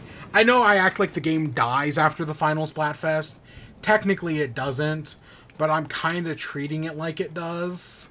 So, we'll see. I don't know, maybe after Splatoon doesn't die, maybe we'll go check out Fall Guys again. It's been 2 years since I've played Fall Guys, and I kind of miss it, man. I used to love that game. And Splatoon overtook it. And now I just like, well, whatever, you know. Maybe I'll go back. But that's like a month away. Other than that, I don't have anything coming up. I know, at some point I am going to play Link's Awakening. Right, the new Zelda game we actually got a new trailer for the new Zelda game. I meant to watch it earlier. I have seen it, but I meant to watch it on stream. I think it is real fascinating. My headcanon, my theory, let's go theory. Headcanon is not the word I want. Let's go theory. My theory is that if you've ever looked at the Zelda timeline is split into 3. Right, you have the timeline in which Link wins, and right, he goes back in time and becomes a kid. The adult timeline where he wins, and you know, the world continues without him. And then you have the timeline in which Link loses and dies. My theory is that this new Zelda game takes place on that third timeline. This new Zelda game, Echoes of Wisdom, is what connects Ocarina of Time to Link to the Past. That is my theory right now. Because there are just a lot of weird coincidences. There's a lot of Ocarina of Time references, but also there's a lot of references to Link to the Past that, like, normally, like, the Zoras, right? Like, in this game, you have these Zoras. The Ocean Zoras? Sea Zoras? Whereas in the Link to the Past timeline, you have the River Zoras. And we have never seen the two species together, except for in this game. So that's why my theory is that, no, this game takes place on that new timeline. There's a few other things like that. Part of me wonders if we're getting the Distortion World. Like, if you've ever played Pokemon Platinum, I wonder if... Because normally, right, like, Link to the Past has the Light World and the Dark World. Link Between Worlds has the Light World in the Reverse World. I don't remember what they call it in Link Between Worlds. They might also call it the Dark World. But my guess is that there's going to be, like, a Distortion World. That at the end of the trailer, the portal we see Zelda entering is a portal to the Distortion World. And hopefully, maybe it'll look kind of like the Pokemon's world. You know, like, could you imagine an entire world that was structured like the Pokemon world? Because, I mean, I think of Tears of the Kingdom, right? The entire underground of this game was kept secret from the player. Like, they never once talked about it in any of the trailers. So if there's an entire other world in Echoes of Wisdom, they're not going to talk about it, right? They didn't talk about... All they talked about in this game was the sky. They never once mentioned the underground. I mean, it was in the trailers, but we just didn't know it. So we might have a brand new world in the game. We may have even seen it, and they just haven't said anything. That's totally possible. But we'll just have to wait and see. But yeah, sometime before that game comes out, we're going to play Link's Awakening on stream. It'll take maybe a stream or two. I'm not going to say I know that game like the back of my hand, but I know it pretty well, and I think I can get through it pretty quickly. No, I'm not going to change your outfit. I just did an entire lap around Hyrule Castle. But yeah, that's it. That's all. We'll do that sometime in September. I don't know. The game comes out at the end of September. Other than that, I'm not really playing anything else. There's that one British game that I've been considering picking up. I was going to pick up World of Goo 2, but it cost like $30. And like, I'll have to check to see if the reviews were really good, but I don't know if I'm going to pay I loved the original World of Goo. I played it on the Wii and later on PC. I've played it twice. Love that game. But the new game being so expensive, I mean, $30 isn't super expensive, especially when the game we're playing right now costs $70. But still, I don't know. That feels like a lot. If it was $20, I would have already bought it and played it. But there's this one British game that I've heard is really good. It's called, like, it's not Thanks For You. I don't remember what it's called, but it's like this little guy taking, like, a tour of a town. It seems really weird, but I've actually heard it's fantastic. I cannot for the life of me remember what it's called. Yeah, that one's on sale right now. Like, that one just came out, and it came out at, like, hey, buy it early and get, like, a 20% discount or something like that. And I was like, oh, yeah, I'll think about that. But no, this is where we have to end off for tonight. I've been going for too long. I need to go to bed. I've got work in the morning. Actually, I don't. I have tomorrow off. Because I'm building Lego. Oh, my gosh, yes, I am. There's a Lego Plum Blossom and a Lego Chrysanthemum. That $30, little cute flower Lego sets. I love the flower Legos, the botanical sets, and I'm so excited to build the botanical Lego sets tomorrow. That's my tomorrow. Oh, I'm so excited. I gotta go to bed so that way I can get up early and build some botanical Legos. Yeah. Or are my headphones dying? Regardless. So yeah, that's where we're gonna end off for tonight. So I hope you all enjoyed. Stay tuned for more. Until next time. Peace.